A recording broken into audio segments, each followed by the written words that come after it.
السلام عليكم ورحمة الله. بسم الله الرحمن الرحيم. الحمد لله رب العالمين. الصلاة والسلام على رسوله الأمين وعلى آله وصحبه أجمعين. أعوذ بالله السميع العليم من الشيطان الرجيم. بسم الله الرحمن الرحيم.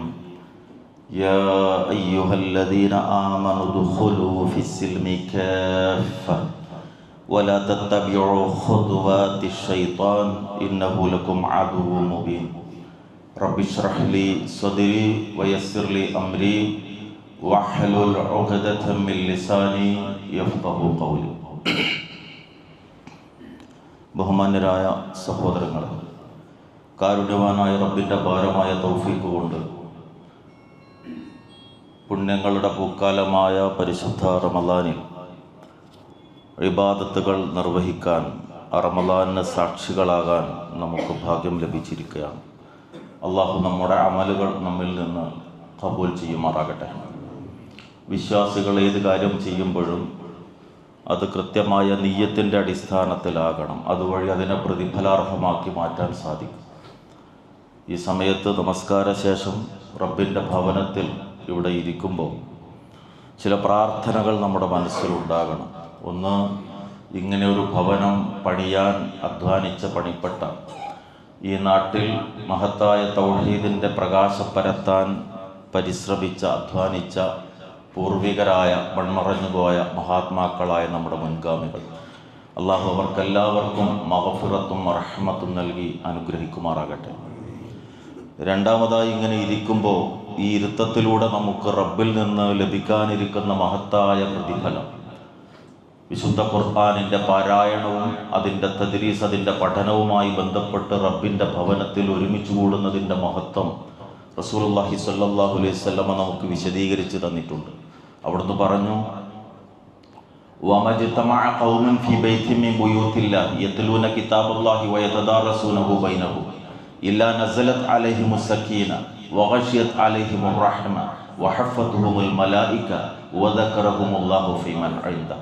അള്ളാഹുവിൻ്റെ ഭവനങ്ങളിൽപ്പെട്ട ഒരു ഭവനത്തിൽ ഒരുമിച്ച് കൂടുകയും അള്ളാഹുവിൻ്റെ കലാം വിശുദ്ധ ഖുർആൻ പാരായണം ചെയ്യുകയോ അതുമായി ബന്ധപ്പെട്ട ചർച്ചകൾ നടത്തുകയോ ചെയ്തുകൊണ്ടിരുന്നാൽ 4 പുണ്യങ്ങൾ അവർക്ക് ലഭിക്കുമെന്നാണ്. ഒന്ന്, നസലത് അലൈഹിമുസ് സക്കീന, അള്ളാഹുവിൽ നിന്നുള്ള സമാധാനം അവരിൽ അവതീർണമാകും. ജീവിതത്തിൽ നമ്മളൊക്കെ തേടുന്ന ഏറ്റവും പ്രധാനമായ കാര്യം ഈ സക്കീനത്താണ്.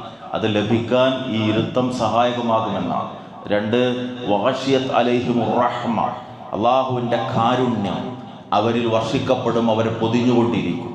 അള്ളാഹുവിൻ്റെ കാരുണ്യമില്ലാതെ ഇരു ലോകത്തും നമുക്ക് രക്ഷപ്പെടുക സാധ്യമല്ല.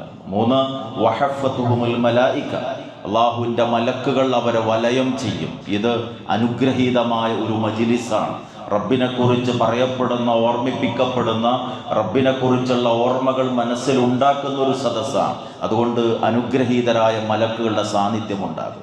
4, വദക്കറഹുമുല്ലാഹു ഫീമൻ ഇൻദ, ആദം അലൈഹിസ്സലാമിനെ സൃഷ്ടിച്ചപ്പോൾ മലക്കുകൾ ചോദിച്ചൊരു ചോദ്യമുണ്ട്, നിനക്ക് ഇബാദത്ത് ചെയ്യാൻ ഞങ്ങൾ മതിയായവരാണല്ലോ, ഭൂമിയിൽ കുഴപ്പമുണ്ടാക്കുന്ന, രക്തം ചിന്തുന്ന ഈ വിഭാഗത്തെ നീ എന്തിനാണ് സൃഷ്ടിക്കുന്നത് എന്ന് ചോദിച്ചപ്പോൾ ഒറ്റ വാക്കിലുള്ള മറുപടിയാണ് അല്ലാഹു നൽകിയത്, ഇനി അഅലമു മാ ലാ തഅലമൂൻ, നിങ്ങൾക്കറിയാത്തത് എനിക്കറിയാമെന്ന്. ആ മറുപടിയുടെ ഒരു വിശദീകരണം എന്നോണം രക്തം ചിന്താത്ത, കുഴപ്പമുണ്ടാക്കാത്ത, റബ്ബിൻ്റെ തൃപ്തി ആഗ്രഹിച്ചുകൊണ്ട് അവൻ്റെ ഭവനത്തിൽ ഒരുമിച്ച് കൂടുന്ന, ഖുർആൻ പഠിക്കുകയും പഠിപ്പിക്കുകയും ചെയ്യുന്ന ആളുകളെ നോക്കിക്കൊണ്ട് റബ്ബ് മലക്കുകളോട് പ്രശംസിച്ച് സംസാരിക്കുമെന്നാണ് ഈ ഹദീസിലൂടെ റസൂലുള്ളാഹി സ്വല്ലല്ലാഹു അലൈഹി വസല്ലമ നമുക്ക് പഠിപ്പിച്ചു തരുന്നത്. ഈ 4 പുണ്യങ്ങളും നേടിയെടുക്കാൻ അള്ളാഹു നമുക്ക് തൗഫീഖ് നൽകി അനുഗ്രഹിക്കുമാറാകട്ടെ.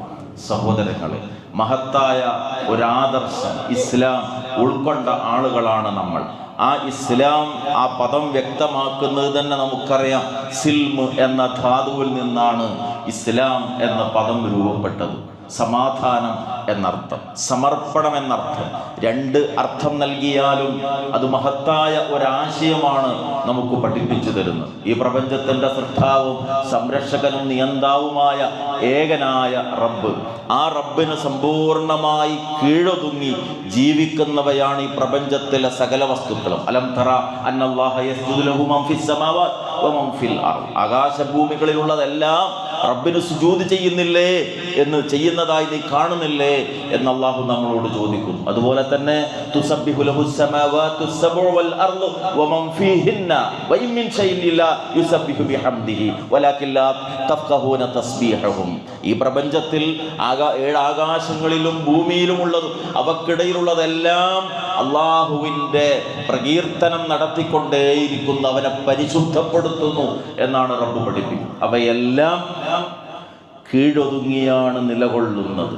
മനുഷ്യനും അങ്ങനെ ചെയ്യുമ്പോൾ തീർച്ചയായും ഈ പ്രകൃതിയിൽ സമാധാനമുണ്ടാകും. അതുകൊണ്ട് ഒരു മുസ്ലിം എന്നത് റബ്ബിൻ്റെ മുമ്പിൽ സമ്പൂർണമായി കീഴൊതുങ്ങുന്നവനാണ്. അവൻ്റെ ഇച്ഛയെയും ആഗ്രഹങ്ങളെയും ചിന്തകളെയും വികാരങ്ങളെയും എല്ലാം അള്ളാഹുവിൻ്റെ ഇഷ്ടത്തിന് അനുയോജ്യമായ വിധത്തിൽ മാറ്റി അതിലൂടെ സമാധാനം കണ്ടെത്തുന്നവനാണ്. ആ സമാധാനം, അതുമായി ബന്ധപ്പെട്ട പദങ്ങൾ വിശുദ്ധ ഖുർആനിൽ ഉപയോഗിച്ചത് നമുക്ക് കാണാൻ സാധിക്കും. സിൽമ് എന്ന പദം തന്നെ ഞാനിവിടെ തുടക്കത്തിൽ പാരായണം ചെയ്ത സൂറത്തു ബഖറയിലെ 208-ാമത്തെ ആയത്തിലൂടെ യാ അയ്യുഹല്ലദീന ആമനൂ, വിശ്വാസികളെ എന്ന് വിളിച്ചിട്ട് അല്ലാഹു പറയുകയാണ്, ഉദ്ഖുലൂ ഫിസ്സിൽമി കാഫ. നിങ്ങൾ ഈ ഇസ്ലാമിൽ, ഈ സമാധാന സന്ദേശത്തിൽ, ഈ ആദർശത്തിൽ നിങ്ങൾ സമ്പൂർണമായി പ്രവേശിക്കണം. അവിടെ സിൽമ് എന്ന പദമാണ് ഉപയോഗിച്ചതായി നമുക്ക് കാണാൻ സാധിക്കുന്നത്. അള്ളാഹുവിൻ്റെ നാമഗുണവിശേഷണങ്ങൾ പഠിപ്പിക്കുന്നിടത്തും ഈ സലാം എന്ന റബ്ബിൻ്റെ പദം അള്ളാഹു നമുക്ക് പരിചയപ്പെടുത്തി തരുന്നുണ്ട്. അവൻ ആരാണ്, റബ്ബ് ആരാണ് എന്നത് സൂറത്തു ഹശ്റിന്റെ അവസാന ഭാഗത്ത് അള്ളാഹു വിശദീകരിക്കുന്നിടത്ത് ഹുവല്ലാഹുല്ലദീ ലാ ഇലാഹ ഇല്ലാ ഹുവ അൽ മലികുൽ ഖുദ്ദൂസുസ് സലാം. അള്ളാഹുവിൻ്റെ ഉന്നതമായ നാമഗുണവിശേഷണങ്ങളിൽ പ്രധാനമാണ് സലാം എന്നുള്ളത്. അപ്പൊ സൃഷ്ടാവായ റബ്ബ്, ആ റബ്ബുമായി ബന്ധപ്പെട്ട അവൻ്റെ മുമ്പിലുള്ള സമർപ്പണം, അതിലൂടെ ലഭിക്കുന്ന സമാധാനം. ഇനി ആ റബ്ബ് അവതരിപ്പിച്ചിട്ടുള്ള ഖുർആനെ കുറിച്ച് പരിചയപ്പെടുത്തിയെടുത്തും സൂറത്തു മാഇദ 16-ാമത്തെ ആയത്തിൽ യഹ്ദീ ബിഹില്ലാഹു മനിത്തബഅ റിദ്വാനഹു സുബുലസ്സലാം. ആ ഖുർആൻ യഹ്ദീ ബിഹി, അതിലൂടെ അള്ളാഹു നേർമാർഗത്തിലാക്കുന്നു. യഹ്ദീ ബിഹില്ലാഹു മനിത്തബഅ റിദ്വാനഹു, അള്ളാഹുവിൻ്റെ തൃപ്തിയെ, ആ മാർഗത്തെ പിന്തുടർന്നവൻ ആരാണോ അവനെ അള്ളാഹു നയിക്കും. എങ്ങോട്ട് നയിക്കും? സുബുലസ്സലാം, സമാധാനത്തിൻ്റെ മാർഗങ്ങളിലേക്ക്. ഈ വചനത്തിൽ ആശയമെല്ലാം സമ്പൂർണമാണ്. അഥവാ റബ്ബിൻ്റെ മുമ്പിൽ മനുഷ്യൻ സമർപ്പിച്ച് ഖുർആനിലൂടെ ഹുദ സ്വീകരിക്കാൻ തയ്യാറായി തീർന്നാൽ സുബുലുസ്സലാമിലേക്കാണ് അവൻ എത്തിച്ചേരുക. ആത്യന്തികമായി ദാറുസ്സലാമിലേക്കാണ്, രക്ഷയുടെ ഭവനമായ സമാധാനത്തിൻ്റെ ഗേഹമായ സ്വർഗത്തിലേക്ക്. ആ സ്വർഗത്തിലേക്ക് എത്താൻ സുബുലുസ്സലാം, സമാധാനത്തിൻ്റെ വഴികൾ മനുഷ്യൻ സ്വീകരിക്കണം. അത് ഏതൊക്കെയാണ്? അത് പഠിപ്പിച്ചു തരാൻ വേണ്ടി മഹാനായ റസൂലുള്ളാഹി സ്വല്ലല്ലാഹു അലൈഹി വസല്ലം ഈ ലോകത്തേക്ക് വന്നു. അതുകൊണ്ട് അവിടുത്തെ ദൗത്യത്തെ ഒരൊറ്റ വാക്കിൽ പരിചയപ്പെടുത്തി, ബുഇസ്തു ലിഉതമ്മിമ മകാരിമൽ അഖ്ലാഖ്. ഏറ്റവും മഹത്തരമായ, ഏറ്റവും ആദരണീയമായ സ്വഭാവ ഗുണങ്ങളുടെ പൂർത്തീകരണത്തിന് വേണ്ടിയാണ് ഞാനിതാ നിയോഗിക്കപ്പെട്ടിരിക്കുന്നത്. വിശുദ്ധ ഖുർആനിലൂടെ അള്ളാഹു അതിനെ സാക്ഷ്യപ്പെടുത്തി. സൂറത്തു അംബിയാ 107-ാമത്തെ ആയത്തിലൂടെ വമാ അർസൽനാക ഇല്ലാ റഹ്മത്തൽ ലിൽ ആലമീൻ, ലോകർക്ക് മുഴുവൻ കാരുണ്യമായിട്ടല്ലാതെ പ്രവാചകരെ താങ്കളെ നാം അയച്ചിട്ടില്ല. അപ്പൊ കാരുണ്യത്തിൻ്റെയും സമാധാനത്തിൻ്റെയും ഒരു ദൂതർ, സുബുലുസ്സലാമിലേക്ക് വഴി കാണിക്കുന്ന ഒരു ഗ്രന്ഥം, സലാമായിരിക്കുന്ന റബ്ബ്, എല്ലാ അർത്ഥത്തിലും സമാധാനം എന്ന ആശയമാണ് ഈ മഹത്തായ ആദർശം പരിശുദ്ധ ഇസ്ലാം മനുഷ്യനെ പഠിപ്പിക്കുന്നത്. വിശുദ്ധ ഖുർആൻ നമ്മൾ പരിശോധിച്ചാൽ സലാം എന്ന സിൽമുൽ നിന്ന് രൂപപ്പെട്ട പദങ്ങൾ വ്യത്യസ്തമായ വിധത്തിൽ 144-ഓളം സ്ഥലത്ത് ഖുർആനിൽ പ്രയോഗിച്ചതായി കാണാൻ സാധിക്കും.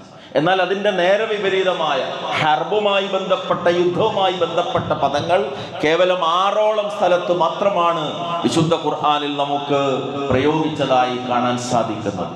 സമാധാനം തേടുന്നവനാണ് മനുഷ്യൻ. സമാധാനത്തിന് 3 തലങ്ങളുണ്ട്. 1 വ്യക്തിയുടെ സമാധാനം, 2 കുടുംബത്തിൻ്റെ സമാധാനം, 3 സമൂഹത്തിൻ്റെ സമാധാനം. ഇസ്ലാം ഈ 3 തലങ്ങളിലേക്കും ആവശ്യമുള്ള കാര്യങ്ങളാണ് പഠിപ്പിക്കുന്നത്. 1 വ്യക്തിയുടെ സമാധാനം. ആ സമാധാനം എങ്ങനെയാണ് നേടിയെടുക്കാൻ സാധിക്കുക? അത് തൗഹീദ് ഉൾക്കൊള്ളുന്നതിലൂടെ മാത്രമാണ്. എൻ്റെ റബ്ബ് ഏകനായ പ്രപഞ്ചത്തിൻ്റെ അധിപനായ നാഥനാണ്, ഞാൻ അവൻ്റെ അടിമയാണ്, എൻ്റെ എല്ലാ കാര്യങ്ങളും നിയന്ത്രിക്കുന്നത് എൻ്റെ റബ്ബാണ് എന്നത് ഉൾക്കൊള്ളുമ്പോഴാണ് ഒരു മനുഷ്യന് ആത്യന്തികമായ സമാധാനം നേടിയെടുക്കാൻ സാധിക്കുന്നത്. അതുകൊണ്ട് തൗഹീദാകുന്നു സമാധാനത്തിൻ്റെ മാർഗമെന്ന് പറയുന്നത്. വ്യക്തികളുടെ മനസ്സിൻ്റെ സ്വസ്ഥതയും സമാധാനവും ആ റബ്ബിനെ അറിയുന്നതിലൂടെയാണ്. അതാണ് ഹസ്ബി അല്ലാഹ് എന്ന ആശയം. എരിയുന്ന അഗ്നി, കത്തിക്കൊണ്ടിരിക്കുന്ന തീയുടെ മുമ്പിൽ അതിലേക്ക് എറിയപ്പെടാൻ പോകുന്ന ഇബ്രാഹിം അലൈഹിസ്സലാം, അള്ളാഹു ജിബ്രീൽ അലൈഹിസ്സലാമിനെ നിയോഗിക്കുന്നു. ഇബ്രാഹിം അലൈഹിസ്സലാമിനെ സമീപിച്ചിട്ട് പറയുന്നു, റബ്ബ് നിയോഗിച്ചതാണ് എന്നെ, എന്ത് സഹായമാണ് ചെയ്യേണ്ടത്? ഇബ്രാഹിം അലൈഹിസ്സലാം നൽകിയ മറുപടി ഹസ്ബി അല്ലാഹ് വ നിഅ്മൽ വക്കീൽ, എനിക്ക് അല്ലാഹു മതി, കാര്യങ്ങൾ ഭരമേൽപ്പിക്കാൻ ഏറ്റവും മതിയായവൻ എൻ്റെ റബ്ബാണ്. ഇതേ വാക്ക് ആവർത്തിക്കുന്നു ചരിത്രത്തിൽ. നമ്മൾ അയവിറക്കുന്ന ബദറിന്റെ യുദ്ധഭൂമി, അപ്രതീക്ഷിതമായി 3 മടങ്ങിലേറെ വരുന്ന ശത്രു സൈന്യം സർവായുധ സജ്ജരായ എതിർഭാഗത്ത് തമ്പടിച്ചപ്പോൾ മുഹാജിറുകളോടും അൻസാറുകളോടും അനുമതി ചോദിക്കുന്നു റസൂലുള്ളാഹി സ്വല്ലല്ലാഹു അലൈഹി വസല്ലം. അവരെല്ലാം ഒറ്റ സ്വരത്തിൽ പിന്തുണ അർപ്പിക്കുന്നു. അവിടെ വെച്ച് റസൂലുള്ളാഹി ആവർത്തിച്ചു ഇതേ വാക്ക്. ആയിരക്കണക്കിന് കൊല്ലങ്ങൾക്ക് മുമ്പ് ഇബ്രാഹിം അലൈഹിസ്സലാം അഗ്നിയുടെ മുമ്പിൽ വെച്ച് പറഞ്ഞ അതേ വാക്ക്, ഹസ്ബുനല്ലാഹ് വ നിഅ്മൽ വക്കീൽ, നമുക്ക് അല്ലാഹു മതി, കാര്യങ്ങൾ ഭരമേൽപ്പിക്കാൻ ഏറ്റവും മതിയായവൻ റബ്ബാണ്. അപ്പോൾ വ്യക്തിയുടെ സമാധാനം എന്ന് പറയുന്നത് അള്ളാഹുവിനെ അറിയുന്നതിലാണ്. അതുകൊണ്ട് ലാ ഇലാഹ ഇല്ലല്ലാഹ് പറയണം എന്ന് പറഞ്ഞതിനേക്കാളുപരി അർത്ഥവത്തായ വിശുദ്ധ ഖുർആനിന്റെ കൽപ്പന ഫഅലം അന്നഹു ലാ ഇലാഹ ഇല്ലല്ലാഹ്, ലാ ഇലാഹ ഇല്ലല്ലാഹ് എന്ന് നീ അറിയണം, പഠിക്കണം. ഈ ലോകത്തെ മുന്നിൽ വെച്ച് ചിന്തിച്ച് മനസ്സിലാക്കുമ്പോൾ നിന്റെ മനസ്സിൽ നിന്നൊരു പ്രതികരണം വരും, റബ്ബനാ മാ ഖലഖത ഹാദാ ബാത്തില, നാഥാ നീ ഇതൊന്നും വെറുതെ സൃഷ്ടിച്ചതല്ല. ആ റബ്ബിനെ കൃത്യമായി മനസ്സിലാക്കിക്കൊണ്ടാകണം തവക്കുൽ നിർവഹിക്കേണ്ടത്. വിശുദ്ധ ഖുർആൻ ചില രംഗങ്ങൾ നമ്മുടെ മുമ്പിൽ സമർപ്പിക്കുന്നത്. തവക്കുലിലൂടെ അല്ലാതെ ഒരു മനുഷ്യന് ജീവിതത്തിൽ സമാധാനം നേടുക സാധ്യമല്ല. എന്താണ് ഈ തവക്കുൽ എന്ന് പറയുന്നത്? ഇന്ന് നമുക്ക് പലപ്പോഴും അതൊരു തിരിച്ചറിവിൻ്റെ അടയാളം മാത്രമാണ്. ഒരു വീട്ടിലേക്ക് കയറി ചെല്ലുമ്പോൾ പരിചയമില്ലാത്തൊരു വീടാണെങ്കിൽ അവിടെ ഓം നമ ശിവായ എന്ന് എഴുതി വെച്ചിട്ടുണ്ടെങ്കിൽ നമ്മൾ മനസ്സിലാക്കും ഒരു ഹിന്ദുവിൻ്റെ വീടാണ്. അവിടെ എഴുതി വച്ചിരിക്കുന്നു എന്നിൽ വിശ്വാസമർപ്പിച്ചവൻ രക്ഷ പ്രാപിക്കുന്നു, മത്തായി എന്ന് എഴുതി വെച്ചാൽ നമ്മൾ മനസ്സിലാക്കും അതൊരു ക്രിസ്ത്യാനിയുടെ വീടാണ്. അവിടെ ഉള്ളത് തവക്കൽതു അലല്ലാഹ്, ശരി, ഒരു മുസ്ലിമിൻ്റെ വീടാണ്. അങ്ങനെ കേവലമായ ഒരു ബോർഡ്, തിരിച്ചറിവിൻ്റെ ഒരു ചിഹ്നം മാത്രമായി ഈ പദം മാറുന്ന ഒരു സാമൂഹിക അവസ്ഥയിലാണ് നമ്മൾ ജീവിക്കുന്നത്. വിശുദ്ധ ഖുർആൻ ചില രംഗങ്ങൾ നമ്മുടെ മുമ്പിൽ പഠിപ്പിക്കുന്നു. എന്തിനു വേണ്ടിയാ? കേവലം ചരിത്രം പറഞ്ഞു പോകാൻ വേണ്ടിയല്ല.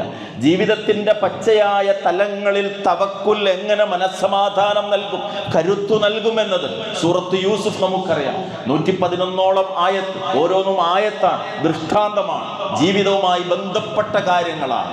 യാക്കൂബ് അലൈഹിസ്സലാം എന്ന വൃദ്ധനായ പിതാവ്, ഏതൊരു പിതാവിൻ്റെയും ദൗർബല്യമാണല്ലോ മക്കൾ എന്നത്. പ്രത്യേകിച്ച് അരുമ മകൻ യൂസുഫിനോടുള്ള അളവറ്റ സ്നേഹം. ആ യൂസുഫിനെ അസൂയമൂത്ത സഹോദരങ്ങൾ പൊട്ടക്കിണറ്റിലെറിഞ്ഞ് ചോര പുരട്ടിയ കുപ്പായുമായി വീട്ടിലേക്ക് വന്ന രംഗം വിശദീകരിക്കുന്നു അല്ലാഹു സൂറത്ത് യൂസുഫ്. وجاءوا على قميصه بدم كذب قال بل سولت لكم انفسكم امرا فصبر جميل والله المستعان على ما تصفون. ആ കുപ്പായത്തിൽ ചോര പുരട്ടിയിട്ട് ഉപ്പയുടെ മുമ്പിലേക്ക് വന്ന വാർത്ത പറഞ്ഞപ്പോൾ യാക്കൂബ് അലൈഹി ഇസ്ലാമിന്റെ മറുപടി എന്താ? ഫസബറുൻ ജമീൽ, സുന്ദരമായ ക്ഷമ, ക്ഷമിക്കുക തന്നെ. നിങ്ങൾ ഈ ആരോപിച്ച് പറയുന്ന കാര്യത്തെ സംബന്ധിച്ചിടത്തോളം സഹായമർത്ഥിക്കാൻ മതിയായവൻ എൻ്റെ റബ്ബാണ്. ആയത്തുകളിലൂടെ സഞ്ചരിച്ചാൽ കാണാം. പിന്നീട് ബിനിയാമീനെയും യൂസുഫ് അലൈഹിസ്സലാം തന്ത്രപൂർവ്വം കൊട്ടാരത്തിൽ പിടിച്ചു വെച്ച് ആ രണ്ടാമത്തെ മകനെയും നഷ്ടപ്പെട്ട വാർത്ത സഹോദരങ്ങൾ വന്നിട്ട് യാക്കൂബ് അലൈഹിസ്സലാമിനോട് പറഞ്ഞപ്പോൾ യാക്കൂബ് അലൈഹിസ്സലാം മക്കളോട് പറയുന്നൊരു മറുപടിയുണ്ട്. യാ ബനീ യദ്ഹബൂ ഫതഹസ്സസൂ മിൻ യൂസുഫ വഅഖീഹി വലാ തയഅസൂ മിൻ റൗഹില്ലാഹ് ഇന്നഹു ലാ യയഅസു മിൻ റൗഹില്ലാഹി ഇല്ലൽ ഖൗമുൽ കാഫിറൂൻ. പൊന്നുമക്കളെ, പോയിട്ട് യൂസുഫിനെയും സഹോദരനെയും അന്വേഷിക്കൂ. നിരാശയില്ല. മരിച്ചു പോയിട്ടുണ്ടാവും എന്നല്ല വിചാരിക്കുന്നത്, ജീവിച്ചിരിക്കുന്നു എന്ന പ്രതീക്ഷ. പ്രവാചകന്മാരെ നയിച്ച വികാരം സൂറത്തു അംബിയായിൽ അല്ലാഹു പറയുന്നുണ്ട്, വയദൂലനാ റഗബൻ വറഹബ. പ്രാർത്ഥനയിൽ രണ്ട് മാനദണ്ഡം അവർ കാത്തു സൂക്ഷിച്ചു. ഒന്ന് ഭയം, രണ്ട് പ്രതീക്ഷ. ഏതൊരു മുഅ്മിന്റെയും ദുആയിൽ ഉണ്ടാകേണ്ടുന്ന രണ്ട് ഘടകങ്ങളാണ്. ഒന്ന് അള്ളാഹിനെ കുറിച്ചുള്ള പേടി, രണ്ട് അള്ളാഹു എന്നെ സഹായിക്കുമെന്ന പ്രതീക്ഷ. ആ പ്രതീക്ഷയാണ് യാക്കൂബ് അലൈഹിസ്സലാമിനെ നയിക്കുന്നത്. അതുകൊണ്ട് മക്കളോട് പറയാ, പോയി അന്വേഷിക്കൂ. എന്നിട്ട് പറഞ്ഞ വാക്ക് വലാ തയഅസൂ മിൻ റൗഹില്ലാഹ്. അള്ളാഹുവിൻ്റെ കാരുണ്യത്തെക്കുറിച്ച് നിങ്ങൾ ഒരിക്കലും നിരാശപ്പെടരുത് കേട്ടോ. കാരണം ഇന്നഹു ലാ യയഅസു മിൻ റൗഹില്ലാഹി ഇല്ലൽ ഖൗമുൽ കാഫിറൂൻ. കാഫിറുകളായ ആളുകളല്ലാതെ അള്ളാഹുവിൻ്റെ കാരുണ്യത്തെക്കുറിച്ച് നിരാശപ്പെടില്ല. മുഅ്മിൻ എപ്പോഴും പ്രതീക്ഷ വെച്ചു പുലർത്തുന്നവനാണ്. ജീവിതത്തിലെ ഏത് പരീക്ഷണവും പ്രതിസന്ധി വന്നാലും എൻ്റെ റബ്ബ് എൻ്റെ കൂടെയുണ്ട് എന്ന് വിശ്വസിക്കുന്നവനാണ് അവൻ. ഗൾഫിൽ ഒരു സുഹൃത്ത് ഒരു അനുഭവം പറഞ്ഞു. 10-15 നിലയുള്ള കെട്ടിടത്തിൻ്റെ മുകളിൽ നിന്ന് ഒരു കുഞ്ഞ് താഴോട്ട് വീണു ജനലിലൂടെ. തല പൊട്ടിച്ചെതറി ചോരയിൽ കുളിച്ചു നിൽക്കുന്ന രംഗം. ആളുകൾ വന്ന് ഓടിക്കൂടുന്ന ആ സമയത്ത് ഒരു 40-45 വയസ്സുള്ള ഒരാൾ ഓടി വന്നിട്ട് ആ കുഞ്ഞിൻ്റെ മയ്യത്ത് കയ്യിലെടുത്ത് കണ്ണുകൾ ആകാശത്തേക്ക് ഉയർത്തിയിട്ട് പറഞ്ഞു, അൽഹംദുലില്ലാഹ്. ആരാണത്? ആ കുട്ടിയുടെ ഉപ്പയാണ്. ആർക്കാണ് അങ്ങനെ പറയാൻ കഴിയുക? ജീവന്റെ ഭാഗമായ പിഞ്ചു കുഞ്ഞ് തല പൊട്ടിച്ചെതറി മരിച്ച ആ സമയത്ത് ആ മയ്യത്ത് കയ്യിലെടുത്തിട്ട് അൽഹംദുലില്ലാഹ് പറയാൻ ആർക്കാ സാധിക്കുക? റബ്ബിനെ മനസ്സിലാക്കിയ മനുഷ്യന് മാത്രമാണ്. വലാ തയഅസൂ മിൻ റൗഹില്ലാഹ്. അല്ലാഹുവിൻ്റെ കാരുണ്യത്തെക്കുറിച്ച് നിങ്ങൾ ഒരിക്കലും നിരാശപ്പെടരുത്. കടമാണോ? റബ്ബ് ഗനിയാണ്. ആ കടം വീട്ടാൻ അവൻ്റെ അടുക്കൽ കണക്കില്ലാത്തതുണ്ട്. രോഗമാണോ? അവൻ ഷാഫിയാണ്, സുഖപ്പെടുത്താൻ കഴിവുള്ളവനാണ്. അയ്യൂബ് അലൈഹിസ്സലാമിനെ ആ പ്രതിസന്ധിയിൽ നിന്ന് രക്ഷപ്പെടുത്തിയവനാണ് എൻ്റെ റബ്ബ്. ആരോരും സഹായിക്കാനില്ലാതെ വിജനമായ മരുഭൂമിയിൽ ഇരിക്കേണ്ടി വന്ന നാട്ടിൽ നിന്ന് ഓടിപ്പോയ മഹാനായ മൂസ അലൈഹിസ്സലാം, അവിടെ ആ സമയത്ത് ആടുകൾക്ക് വെള്ളം കൊടുക്കാൻ വേണ്ടി വന്ന 2 പെൺകുട്ടികൾക്ക് വെള്ളം മുക്കി കൊടുത്തിട്ട് അദ്ദേഹം നടത്തുന്ന ഒരു പ്രാർത്ഥന വിശുദ്ധ ഖുർആനിൽ അല്ലാഹു പഠിപ്പിക്കുന്നുണ്ട്. ഫസഖാലഹുമാ സുമ്മ തവല്ലാ ഇലൽ ഫഖാല റബ്ബി ഇന്നി ലിമാ അൻസൽത ഇലയ്യ മിൻ ഖൈരിൻ ഫഖീർ.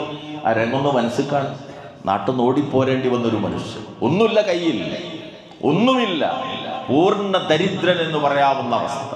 അവിടെ ആ പെൺകുട്ടികൾക്ക് ആടുകൾക്ക് നൽകാൻ വെള്ളം മുക്കിക്കൊടുത്ത ശേഷം തണലിലേക്ക് മാറിയിരുന്നിട്ട് മൂസാ അലൈഹിസ്സലാം നടത്തുന്നൊരു പ്രാർത്ഥനയുണ്ട്.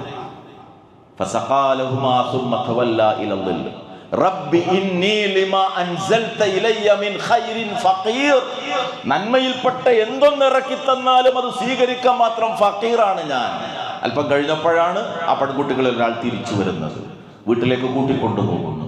കുടുംബമില്ലാത്ത മൂസ അലൈഹിസ്സലാമിന് കുടുംബത്തെ അള്ളാഹു നൽകും. ജോലിയില്ലാത്ത മൂസ അലൈഹിസ്സലാമിന് അള്ളാഹു ജോലി നൽകുക. അള്ളാഹുവിൽ വിശ്വാസമർപ്പിക്കുമ്പോൾ പടച്ചതമ്പുരാന്റെ സഹായം ഉണ്ടാകും. ഇതാണ് സമാധാനത്തിൻ്റെ മാർഗം. ഇതല്ലാതെ വെറുതെ വഴിയുള്ളത്. യുക്തിവാദിയും നിരീശ്വരവാദിയും സോഷ്യൽ മീഡിയകളിലൂടെ അവരുടെ പ്രചരണങ്ങൾ നടത്തിക്കൊണ്ടേയിരിക്കുന്നു. പക്ഷെ അവരുടെ ഒരു നേതാവ് ലേഖനത്തിൽ തുറന്നെഴുതിയൊരു കാര്യമുണ്ട്. ഞങ്ങളുടെ സഹപ്രവർത്തകൻ, അദ്ദേഹത്തിൻ്റെ മകൻ ആക്സിഡൻറ്റിൽ മരിച്ചു. ഞങ്ങളൊക്കെ കാണാൻ വേണ്ടി ആ വീട്ടിൽ ചെന്നു, മരണ വീട്ടിൽ ചെന്നു ആശ്വസിപ്പിക്കാൻ. പക്ഷേ എൻ്റെ കൂടെയുള്ള എല്ലാ ആളുകളും എൻ്റെ ആ സഹപ്രവർത്തകനെ ആശ്വസിപ്പിക്കുമ്പോൾ മരണാനന്തര ജീവിതത്തിലും ദൈവത്തിലും വിശ്വാസമില്ലാത്ത ഞാൻ എന്തു പറഞ്ഞാണ് ആശ്വസിക്കുന്നത്? ഒരു യുക്തിവാദി, ഒരു ആക്സിഡന്റ് ഉണ്ടായി ഒരു കുട്ടി മരിച്ചൊരു വീട്ടിൽ കയറി ചെന്നാൽ ആ കുട്ടിയുടെ ഉമ്മയെ ഒരു യുക്തിവാദി എന്തു പറഞ്ഞാൽ ആശ്വസിപ്പിക്കുക? ഒരു നിരീശ്വരവാദി എങ്ങനെയാ മനുഷ്യന് സമാധാനം പറഞ്ഞു കൊടുക്കുക? അള്ളാഹുവിനെ കുറിച്ചുള്ള ചിന്തയും പരലോകത്തെക്കുറിച്ച ചിന്തയല്ലാതെ മനുഷ്യന് സമാധാനം നൽകുന്ന മറ്റേത് കാര്യമുള്ളത്? അതാണ് ഇസ്ലാം. വ്യക്തിക്ക് സമാധാനം നൽകുന്നു, വ്യക്തിക്ക് സുരക്ഷിതത്വം നൽകുന്നു. തവക്കുലിലൂടെ ജീവിതത്തിൻ്റെ ഏത് പ്രതിസന്ധിയെയും നേരിടാനുള്ള കരുത്ത് അവന് നൽകുന്നു എന്നതാണ് അതുകൊണ്ട് ഈ ആദർശത്തെ, ഈ ആശയത്തെ ജീവിതത്തിൽ ഉൾക്കൊള്ളുകയും പ്രായോഗിക തലങ്ങളിൽ ആ നിലക്ക് മുസ്ലിമാകാനും സാധിക്കുമ്പോഴാണ് നമ്മൾ യഥാർത്ഥ സമാധാനത്തിൻ്റെ ഉടമകളായിത്തീരുന്നത്. പ്രാർത്ഥനയുടെ കാര്യം പറഞ്ഞിടത്ത് പോലും റസൂലുള്ളാഹി സ്വല്ലല്ലാഹു അലൈഹി വസല്ലമ നമ്മെ പഠിപ്പിച്ചൊരു കാര്യമുണ്ട്. യുസ്തജാബു ലി അഹദികും ഹത്താ യഖൂൽ ഇന്നി ദഅൗതു വലം യുസ്തജബ് ലി. നിങ്ങൾ ഓരോരുത്തരുടെയും ദുആക്ക് ഉത്തരം കിട്ടും, നല്ല ദുആ സ്വീകരിക്കും. ഇതുവരെ ഹത്താ യഖൂൽ ഇന്നി ഖദ് ദഅൗതു ഫലം യുസ്തജബ് ലി. ഞാൻ കുറേ പ്രാർത്ഥിച്ചു, എനിക്ക് ഉത്തരം കിട്ടിയില്ല എന്ന് പറയുന്നവരെ നിരാശ ഒരു മുഅ്മിനെ ബാധിക്കാൻ പാടില്ല. അള്ളാഹുവിനെ കുറ്റം പറയാൻ പാടില്ല. പടച്ചവന്റെ സഹായത്തെക്കുറിച്ച് പ്രതീക്ഷ നഷ്ടപ്പെട്ടു പോകാൻ പാടില്ല. മറിച്ച് ഏതു പ്രതിസന്ധിയിൽ നിൽക്കുമ്പോഴും ഈമാനും അമ്നും രണ്ട് പദങ്ങളും സാമ്യമുള്ള രണ്ട് പദങ്ങളാണ്. ഈമാനിലൂടെ ലഭിക്കുന്നത് അമ്നാണ്. അതുമാത്രമല്ല, അതൊരു രുചിയായി ആസ്വദിക്കാനും സാധിക്കണം. ഇപ്പൊ ഭക്ഷണവുമായി ബന്ധപ്പെട്ട രണ്ട് പദങ്ങളാണ് തുഅമ് എന്ന് പറയുന്നത്. അതുപോലെ തന്നെ ലദ്ദത്ത് എന്ന് പറയുന്ന വാക്ക്, ഇതൊക്കെ ഭക്ഷണവുമായിട്ട് ബന്ധപ്പെട്ടതാണ്. ഹലാവത്ത്, മാധുര്യം എന്ന് പറയുന്നത്, ഇതൊക്കെ ഭക്ഷണവുമായിട്ട് ബന്ധപ്പെട്ടാണ്. ഹദീസിൽ ഈമാനിനെ ഈ പദവുമായി ബന്ധപ്പെടുത്തിയതായി കാണാൻ സാധിക്കും. ഈമാൻ മൻ റളിയ ബില്ലാഹി റബ്ബൻ വബിൽ ഇസ്ലാമി ദീനൻ വബി മുഹമ്മദിൻ സ്വല്ലല്ലാഹു അലൈഹി വസല്ലം നബിയ. അല്ലാഹുവിനെ റബ്ബായും ഇസ്ലാമിനെ ദീനായും മുഹമ്മദ് നബി സ്വല്ലല്ലാഹു അലൈഹി വസല്ലമയെ നബിയായും തൃപ്തിപ്പെട്ട ഒരു മനുഷ്യന് ഈമാനിന്റെ മാധുര്യം ആസ്വദിക്കാൻ സാധിക്കും. നോമ്പ് തുറക്കുമ്പോൾ ക്ഷീണിച്ച വായിലേക്ക് ഭക്ഷണം വെക്കുമ്പോൾ എത്ര രുചിയുണ്ട്. ആ രുചിക്ക് സമാനം ജീവിതത്തിൽ ആസ്വദിക്കേണ്ടതാണ്, അനുഭവിക്കേണ്ടതാണ് ഈമാൻ എന്ന് പറയുന്നത്. അവിടെ ഹലാവത്ത് എന്നുള്ള പദമാണ് ഉപയോഗിച്ചത്. 3 കാര്യങ്ങൾ നിങ്ങളിൽ ഉണ്ടെങ്കിൽ ഈമാനിന്റെ രുചി നിങ്ങൾക്ക് ആസ്വദിക്കാൻ സാധിക്കും. ആ രുചി ആസ്വദിക്കുമ്പോഴാണ് ഈ സമാധാനം നമ്മുടെ ഹൃദയത്തിന് നേടിയെടുക്കാൻ സാധിക്കുക. രണ്ടാമത്തേത്, നമ്മൾ ജീവിക്കുന്ന നമ്മുടെ അവസ്ഥ എന്ന് പറയുന്നത് കുടുംബവുമായി ബന്ധപ്പെട്ടതാണ്. ആ രംഗത്ത് ഇസ്ലാമിന് തുല്യമായ ഒരു സമാധാനത്തിന്റെ മാർഗം പഠിപ്പിക്കാൻ ലോകത്ത് ഒരു ഇസത്തിനും ഒരു പ്രത്യയശാസ്ത്രത്തിനും സാധ്യമല്ല. കാരണം ഇത് അള്ളാഹുവിന്റെ ദീനാണ്. ഈ റബ്ബ് ലോകത്ത് വെച്ചിട്ടുള്ളൊരു വ്യവസ്ഥയുണ്ട്. ആ വ്യവസ്ഥ എന്താ? വിരുദ്ധ ശക്തികൾ കൂടിച്ചേരുമ്പോൾ സമാധാനം ഉണ്ടാവുക എന്നുള്ളതാണ്. തികച്ചും എതിരായ രണ്ടെണ്ണം കൂടിച്ചേരുമ്പോൾ, ഒരുമിച്ച് ചേരുമ്പോൾ അവിടെ ഒരു പുതിയ സൃഷ്ടി അല്ലെങ്കിൽ ഒരു പുതിയ വസ്തു, ഒരു സമാധാന സാഹചര്യം ഉണ്ടാവുക എന്നതാണ്. ഞാൻ സംസാരിക്കുമ്പോൾ നിങ്ങൾ എൻ്റെ ശബ്ദമോ ഉച്ചത്തിൽ കേൾക്കുന്നത് എന്തുകൊണ്ടാണ്? അതൊരു ഇണതത്വം അതിൻ്റെ പിന്നിലുണ്ട്. പോസിറ്റീവും നെഗറ്റീവും. അതാണ് വൈദ്യുത ചാർജുകളുടെ സാന്നിധ്യം എന്ന് പറയുന്നത്. ഇണകളാണ്. നമ്മൾ ഫാന് കറങ്ങുമ്പോൾ അവിടെ ഇണകളാണ്. നോർത്ത് പോളും സൗത്ത് പോളും, രണ്ട് വ്യത്യസ്ത സ്വഭാവമുള്ള രണ്ട് ഘടകങ്ങളാണ്. നമ്മൾ പച്ചക്കറി വാങ്ങുമ്പോൾ, പഴങ്ങൾ വാങ്ങുമ്പോൾ ഇണകളായാണ് അതുണ്ടാകാൻ കാരണം. പൂവിൽ കേസരവും ജനിയും കൂടി ചേർന്നത് കൊണ്ടാണ് കായ ഉണ്ടായത്, ഫലമുണ്ടായത്. ഖുർആനിലൂടെ അല്ലാഹു ഈ കാര്യം പഠിപ്പിച്ചു. 36-ാമത്തെ അധ്യായം 36-ാമത്തെ ആയത്തിൽ സൂറത്ത് യാസീൻ.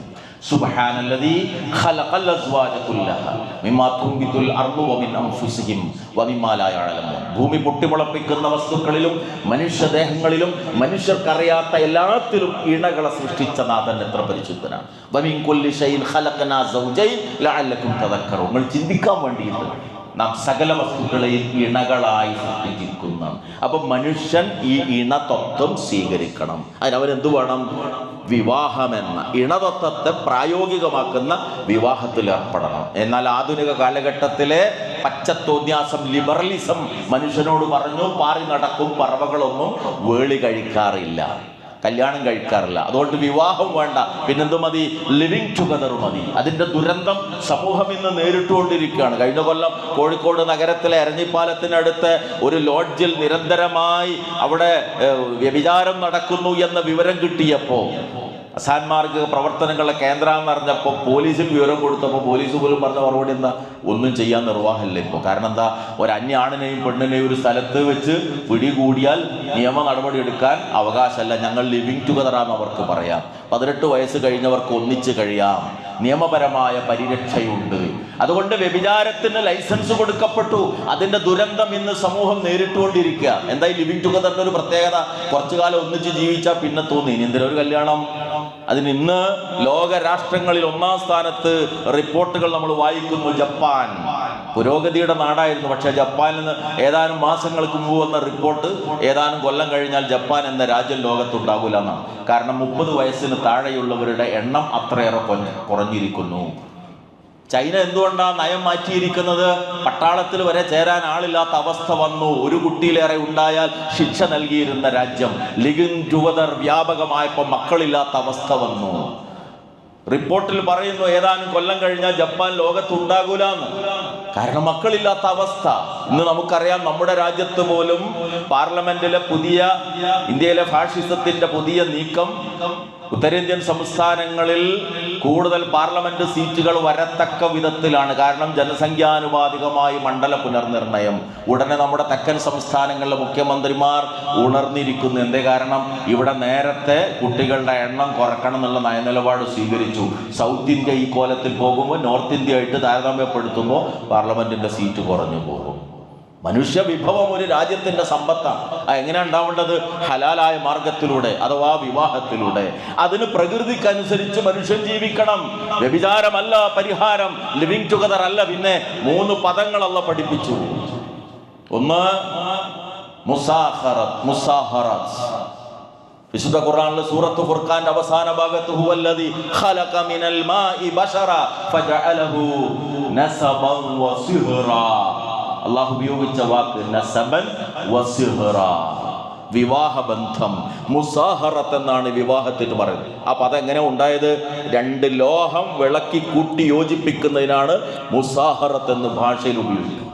2 ലോഹം വിളക്കി യോജിപ്പിക്കുന്ന പോലെ അന്യരായി കഴിഞ്ഞിരുന്ന ഒരാണിനെയും പെണ്ണിനെയും നിക്കാഹിലൂടെ ഒന്നിപ്പിക്കണം. അവരൊന്നിച്ചാൽ അവരാരാ? ഭാര്യയും ഭർത്താവും അല്ല, ഭരിക്കുന്നവനും ഭരിക്കപ്പെടുന്നവളും അല്ല. പിന്നെ അസ്വാജ്, ഇണകൾ, പരസ്പര പൂരകമായി വർദ്ധിക്കുന്നവർ. എന്തിനു വേണ്ടിയാണത്? അവർ താമസിക്കുന്ന സ്ഥലം, അതിന്റെ പേരെന്താ? സഖൻ അല്ലെങ്കിൽ മസ്കൻ. വമിൻ ആയാതിഹി അൻ ഖലഖ ലക്കും മിൻ അൻഫുസികും അസ്വാജൻ ലിതസ്കുനു ഇലൈഹാ. ഖുർആനിൽ ദാമ്പത്യ ജീവിതത്തെ കുറിച്ച് പറഞ്ഞ 2 സ്ഥലത്ത് ഉപയോഗിച്ചത് ഇതേ പദമാണ്, ലിതസ്കുനു ഇലൈഹാ. സമാധാനം കണ്ടെത്താൻ വേണ്ടിയാണ്, നിർവൃതി ലഭിക്കാൻ വേണ്ടിയാണ്. പങ്കുവെക്കലിലൂടെ സന്തോഷം വർദ്ധിക്കും, പങ്കുവെക്കലിലൂടെ ദുഃഖം ലഘൂകരിക്കപ്പെടും. അതിനെന്ത് വേണം? ഇണകൾ, അസ്വാജ്, ഹലാലായ വിവാഹം എന്ന കർമ്മത്തിലൂടെ ഒന്നായി ചേർന്നിട്ട് മസ്കനിൽ ഒന്നിച്ച് കഴിയുന്നവരാകണം. എത്ര സുന്ദരമാണ് ഇസ്ലാം പഠിപ്പിക്കുന്ന ഈ ആശയം. എന്നിട്ട് അങ്ങോട്ടും ഇങ്ങോട്ടും പഠിപ്പിച്ചു കൃത്യമായ ബാധ്യതകളെക്കുറിച്ച്, ഉത്തരവാദിത്തങ്ങളെക്കുറിച്ച്. ഉത്ബുദ്ധരായ സദസ്സിന് മുമ്പിൽ കൂടുതൽ ആ ഭാഗത്തേക്ക് ഞാൻ പോകുന്നുണ്ട്. സമാധാനം കണ്ടെത്താൻ സാധ്യമാകുന്ന കുടുംബജീവിതത്തിലെ മുഴുവൻ കാര്യങ്ങളും അവിടെ അഗള്ളുലിൽ ബസർ വഅഹ്സനുലിൽ ഫർജ് എന്ന അടിസ്ഥാനപരമായ 2 താല്പര്യം പഠിപ്പിച്ചു. കണ്ണിന്റെ സൂക്ഷ്മത, ലൈംഗികാവയവത്തിന്റെ വിശുദ്ധി, അത് കാത്തു സൂക്ഷിക്കുന്നതോടൊപ്പം ജീവിതത്തിൽ റഹ്മാനായ റബ്ബ് കാണിച്ച അതിമഹത്തായ ഒരു യുക്തി കൂടി അതിലുണ്ട്. എന്താണ് ആ യുക്തി? മനുഷ്യന്റെ പ്രത്യുൽപാദനത്തെ സെക്സുമായി, ലൈംഗികതയുമായി ബന്ധപ്പെടുത്തിയെന്നത്. മനുഷ്യൻ ആഗ്രഹിച്ചാലും ഇല്ലെങ്കിലും മനുഷ്യന്റെ തലമുറ തുടർന്ന് പോകത്തക്ക വിധത്തിൽ ലൈംഗികതയെ പ്രത്യുൽപാദനവുമായി അള്ളാഹു ബന്ധപ്പെടുത്തി. അതിന് അത്ഭുതകരമായ ഒരുപാട് സംവിധാനം അള്ളാഹു വെച്ചിട്ടുണ്ട്. ശരീരകോശങ്ങളിലെ ക്രോമസോമിന്റെ എണ്ണത്തിന്റെ പകുതിയാക്കി ലിംഗകോശങ്ങളിൽ. സുബ്ഹാനല്ലാഹ്. ഇല്ലെങ്കിൽ വേറൊരു ജീവിയാ ഉണ്ടാവുക കൂടിച്ചേരുമ്പോൾ. യുക്തിമാനായ റബ്ബ് അവിടെ എല്ലാം തൻ്റെ യുക്തി സ്ഥാപിച്ചു. അങ്ങനെ പ്രത്യുൽപാദനത്തെ ലൈംഗികതയുമായി ബന്ധപ്പെടുത്തി, ആ ലൈംഗികതയെ വിവാഹം എന്ന പരിശുദ്ധ കർമ്മവുമായി ബന്ധപ്പെടുത്തി ഇണകളെ കൂട്ടിയോജിപ്പിച്ച് സെക്കനിൽ സമാധാനത്തിന്റെ കേന്ദ്രത്തിൽ പങ്കുവെച്ച് അവർ ജീവിക്കുന്ന സുന്ദരമായ അവസ്ഥ. ആ ദാമ്പത്യ ജീവിതത്തിൽ ശാരീരിക ബന്ധത്തിന് പോലും പ്രതിഫലമുണ്ട് എന്ന് പഠിപ്പിച്ചു. അത് റസൂലുള്ള പറഞ്ഞപ്പോൾ സഹാബികൾ സംശയം ചോദിച്ചു, അള്ളാന്റെ റസൂല് അതിനുപോലും കൂലിയോ? റസൂലുള്ള എന്താ മറുപടി പറഞ്ഞത്? നിഷിദ്ധമായ മാർഗത്തിൽ നിങ്ങൾ നിങ്ങളുടെ ആവശ്യങ്ങൾ നിറവേറ്റിയാൽ നിങ്ങൾക്ക് ശിക്ഷയുണ്ടല്ലോ, അതുകൊണ്ട് തന്നെ അനുവദനീയമായ മാർഗത്തിൽ നിങ്ങൾ അത് ചെയ്യുമ്പോൾ നിങ്ങൾക്ക് പ്രതിഫലമുണ്ട്. സുബ്ഹാനല്ലാഹ്. അങ്ങനെ മുഖത്തടിക്കരുത് എന്ന് പറഞ്ഞു, വൈരൂപ്യമുള്ള ശിക്ഷാമുറകൾ സ്വീകരിക്കരുത് എന്ന് കൽപ്പിച്ചു. നിന്റെ ഭാര്യക്ക് നീ ധരിപ്പിക്കണം, നീ ഭക്ഷിക്കുന്നത് ഭക്ഷിപ്പിക്കണം എന്നൊക്കെ പഠിപ്പിച്ചു. പങ്കുവെച്ച് അങ്ങോട്ടും ഇങ്ങോട്ടും 2 പേരും കണ്ണിന് കുളിർമയായി ജീവിക്കുന്ന സുന്ദരമായ ദാമ്പത്യ ജീവിതം. അവിടെയാണ് അനുഗ്രഹമായ അല്ലാഹുവിൻ്റെ അനുഗ്രഹമായ ആ ആനന്ദവല്ലരിയിൽ സുന്ദര കുസുമങ്ങൾ വിരിഞ്ഞു വരേണ്ടത്. മണിയറയായിട്ട് ബന്ധപ്പെട്ട് ഒരുപാട് കാര്യങ്ങൾ പഠിപ്പിച്ചു. വൃത്തി വേണം, പക്ഷികളെ പോലെ പെരുമാറരുത് എന്നൊക്കെ പഠിപ്പിച്ചു. അതുപോലെ തന്നെ ഇണയിലെ നന്മകളെ പ്രോത്സാഹിപ്പിക്കാൻ, ഇണയുടെ മനസ്സറിയാൻ, അതെത്ര പ്രായവ്യത്യാസം ഉണ്ടെങ്കിലും അവിടെ കുഴപ്പമില്ല. നമുക്കിന്ന് പറ്റിയ വലിയൊരു തകരാറെന്താണ്? ദാമ്പത്യ ജീവിതം എന്ന് പറയുന്ന കാലം മുന്നോട്ട് പോകുമ്പോൾ അകന്നു പോകുന്നില്ല. സാധാരണ ഇതിന് തമാശയായിട്ടൊരു ഉദാഹരണം പറയാറുണ്ട്. പണ്ടത്തെ കാലത്ത്, ഇപ്പോഴല്ല, മുമ്പൊക്കെ എങ്ങനെയായിരുന്നു? കല്യാണം കഴിഞ്ഞാൽ ബസ്സിലാണല്ലോ യാത്ര, ഇപ്പോൾ ബൈക്കിലും കാറിലും ഒക്കെ. അന്ന് ബസ്സിലൊക്കെ കയറുന്ന സമയത്ത് ഭർത്താവ് ബാക്കിലെ ഡോറിലൂടെ, പിന്നെ ആദ്യ നാളുകളിൽ രണ്ടുപേരും ഒന്നിച്ച് കയറും, ഒരു സീറ്റിലിരിക്കും, തൊട്ടുരുമ്പിയിരിക്കും. പിന്നെ കുറച്ച് കാലം കഴിഞ്ഞാൽ അവൾ മുന്നിലെ ഡോറിലൂടെ കയറും, അവൻ ബാക്കിലെ ഡോറിലൂടെ കയറും. കുറച്ചുകൂടി കാലം കഴിഞ്ഞാൽ കയറ്റി അയക്കും. പുളിക്കല സ്റ്റോപ്പിൽ നിന്ന് കയറ്റിയിട്ട് ക്ലീനറോട് പറയും ഇന്നടത്ത് സ്റ്റോപ്പിൽ ഇറക്കി കൊടുക്കണം എന്ന്. ആദ്യം ഒന്നിച്ചൊരു സീറ്റിലിരുന്ന് ഒന്നിച്ച് സന്തോഷിച്ച് ഒന്നിച്ച് കഴിഞ്ഞുകൂടി പിന്നെ അങ്ങനെ അകന്നങ്ങനെ പോവാണ്. ബൈക്ക് യാത്രയിൽ നമുക്ക് അകൽച്ച കാണാം. ആദ്യം കല്യാണം കഴിഞ്ഞാൽ ആദ്യ നാളുകളിൽ അവൾ അവൻ്റെ വയറ് കോർത്ത് പിടിക്കും. കുറച്ച് നാളുകൾ കൂടി കഴിഞ്ഞാൽ പിന്നീട് ആ പിടുത്തം മാറ്റിയിട്ട് ചുമലിലൂടെ ഇങ്ങനെ കൈയിടും. കുറച്ച് നാളുകൾ കൂടി കഴിഞ്ഞാൽ പിന്നെ അവളുടെ പിടുത്തം ബാക്കിലെ കമ്പിക്കുക. ആ അകൽച്ച ഇങ്ങനെ എല്ലാ രംഗത്തും കാണാം. പക്ഷേ മഹാനായ റസൂലുള്ളാഹി സ്വല്ലല്ലാഹു അലൈഹി വസല്ലം കാണിച്ചു തന്നൊരു മാതൃകയുണ്ട്. നമ്മുടെ ഉമ്മ ആയിഷ റളിയല്ലാഹു തആല എന്ന് പറയുന്നു, എൻ്റെ റബ്ബ് എനിക്ക് നൽകിയ ഏറ്റവും വലിയ സൗഭാഗ്യം, ലോകം കണ്ട മഹാൻ എൻ്റെ മടിയിൽ തലവെച്ചുകൊണ്ടാണ് ഈ ലോകത്ത് നിന്ന് ഇവിടെ പറഞ്ഞത്. ആയിഷ റളിയല്ലാഹു തആല അൻഹയുടെ മടിയിൽ തലവെച്ച് ലാ ഇലാഹ ഇല്ലല്ലാഹ് ഫഇന്ന ലിൽ മൗതി സക്രാത്ത്, ലാ ഇലാഹ ഇല്ലല്ലാഹ്, മരണത്തിന് താങ്ങാൻ കഴിയാത്തത്ര വേദനയുണ്ട് ആയിഷ എന്നിങ്ങനെ പറഞ്ഞുകൊണ്ടിരുന്ന സന്ദർഭം ആയിഷ റളിയല്ലാഹു തആല എന്ന് പറയുന്നു, റസൂലുള്ള എൻ്റെ കയ്യിലേക്ക് നോക്കി. നോട്ടത്തിൻ്റെ അർത്ഥം എനിക്ക് മനസ്സിലായി. എൻ്റെ കയ്യിലൊരു മിസ്വാക്ക് ഉണ്ടായിരുന്നു. ആ അവസാന നിമിഷത്തിൽ അവിടെ നിന്ന് ഏറ്റവും ഇഷ്ടപ്പെട്ട ദന്തശുദ്ധി വരുത്തൽ ആഗ്രഹിക്കുന്നു എന്ന് മനസ്സിലാക്കിയ ഞാൻ എൻ്റെ കയ്യിലിരിക്കുന്ന പരുവരുത്ത മിസ്വാക്ക് അതിൻ്റെ അറ്റം എൻ്റെ വായിൽ വെച്ച് കടിച്ച് പദം വരുത്തി എൻ്റെ മടിയിൽ കിടക്കുന്ന റസൂലുള്ളാഹിക്ക് അവസാനമായി ബ്രഷ് ചെയ്തു കൊടുത്തു. ആ നിമിഷത്തെക്കുറിച്ച് നമ്മുടെ ഉമ്മ ആയിഷ റളിയല്ലാഹു തആല പറഞ്ഞത്, എൻ്റെ ഉമിനീരും അള്ളാഹുവിൻ്റെ റസൂലിൻ്റെ ഉമിനീരും തമ്മിൽ കലർന്ന നിമിഷം എന്നാണ്. അതെ, തുടക്കം മുതൽ ഒടുക്കം വരെ ഒരേ സ്നേഹത്തിൽ, ഒരേ ബന്ധത്തിൽ, സന്തോഷം ഒന്നിച്ച് പങ്കിട്ട് ദുഃഖം ഒന്നിച്ച് പങ്കിടുന്നൊരവസ്ഥ. ഖുർആനിലെ സൂറത്ത് റൂമിൽ അള്ളാഹു ആയത്തിൽ പഠിപ്പിച്ച വാക്കിലൊരു പ്രത്യേകത കൂടിയുണ്ട്. മിൻ ആയാതിഹി അൻ ഖലഖ ലക്കും മിൻ അൻഫുസികും അസ്വാജൻ ലിതസ്കുനു ഇലൈഹാ എന്ന് പറഞ്ഞിട്ട് വജഅല ബൈനകും മവദ്ദതൻ വറഹ്മ, രണ്ട് വികാരം. സുബ്ഹാനല്ലാഹ്. ഒന്ന് മവദ്ദത്ത്, പ്രേമം, സ്നേഹം, ഇഷ്ടം.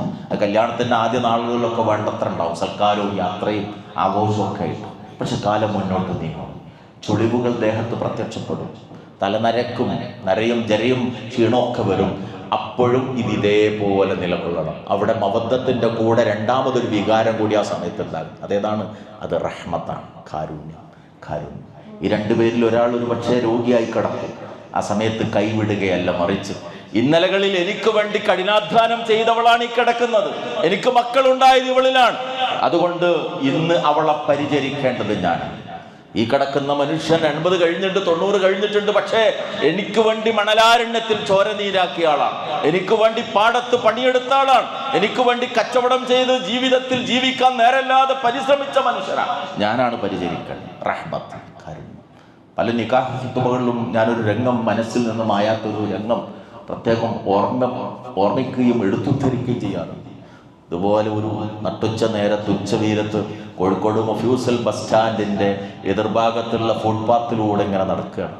അപ്പോൾ അവിടെ കണ്ടൊരു രംഗം, ഒരു നാടോടി കുടുംബം, സ്വന്തം വീടില്ല, നമുക്കറിയാം, അങ്ങാടികളിൽ നിന്ന് അങ്ങാടികളിലേക്ക് സഞ്ചരിക്കും, പ്ലാസ്റ്റിക് ചാക്കുകൾ വിരിച്ച് കടത്തിണ്ണകളിൽ കിടന്നുറങ്ങും, അങ്ങനെയുള്ളൊരു കുടുംബം.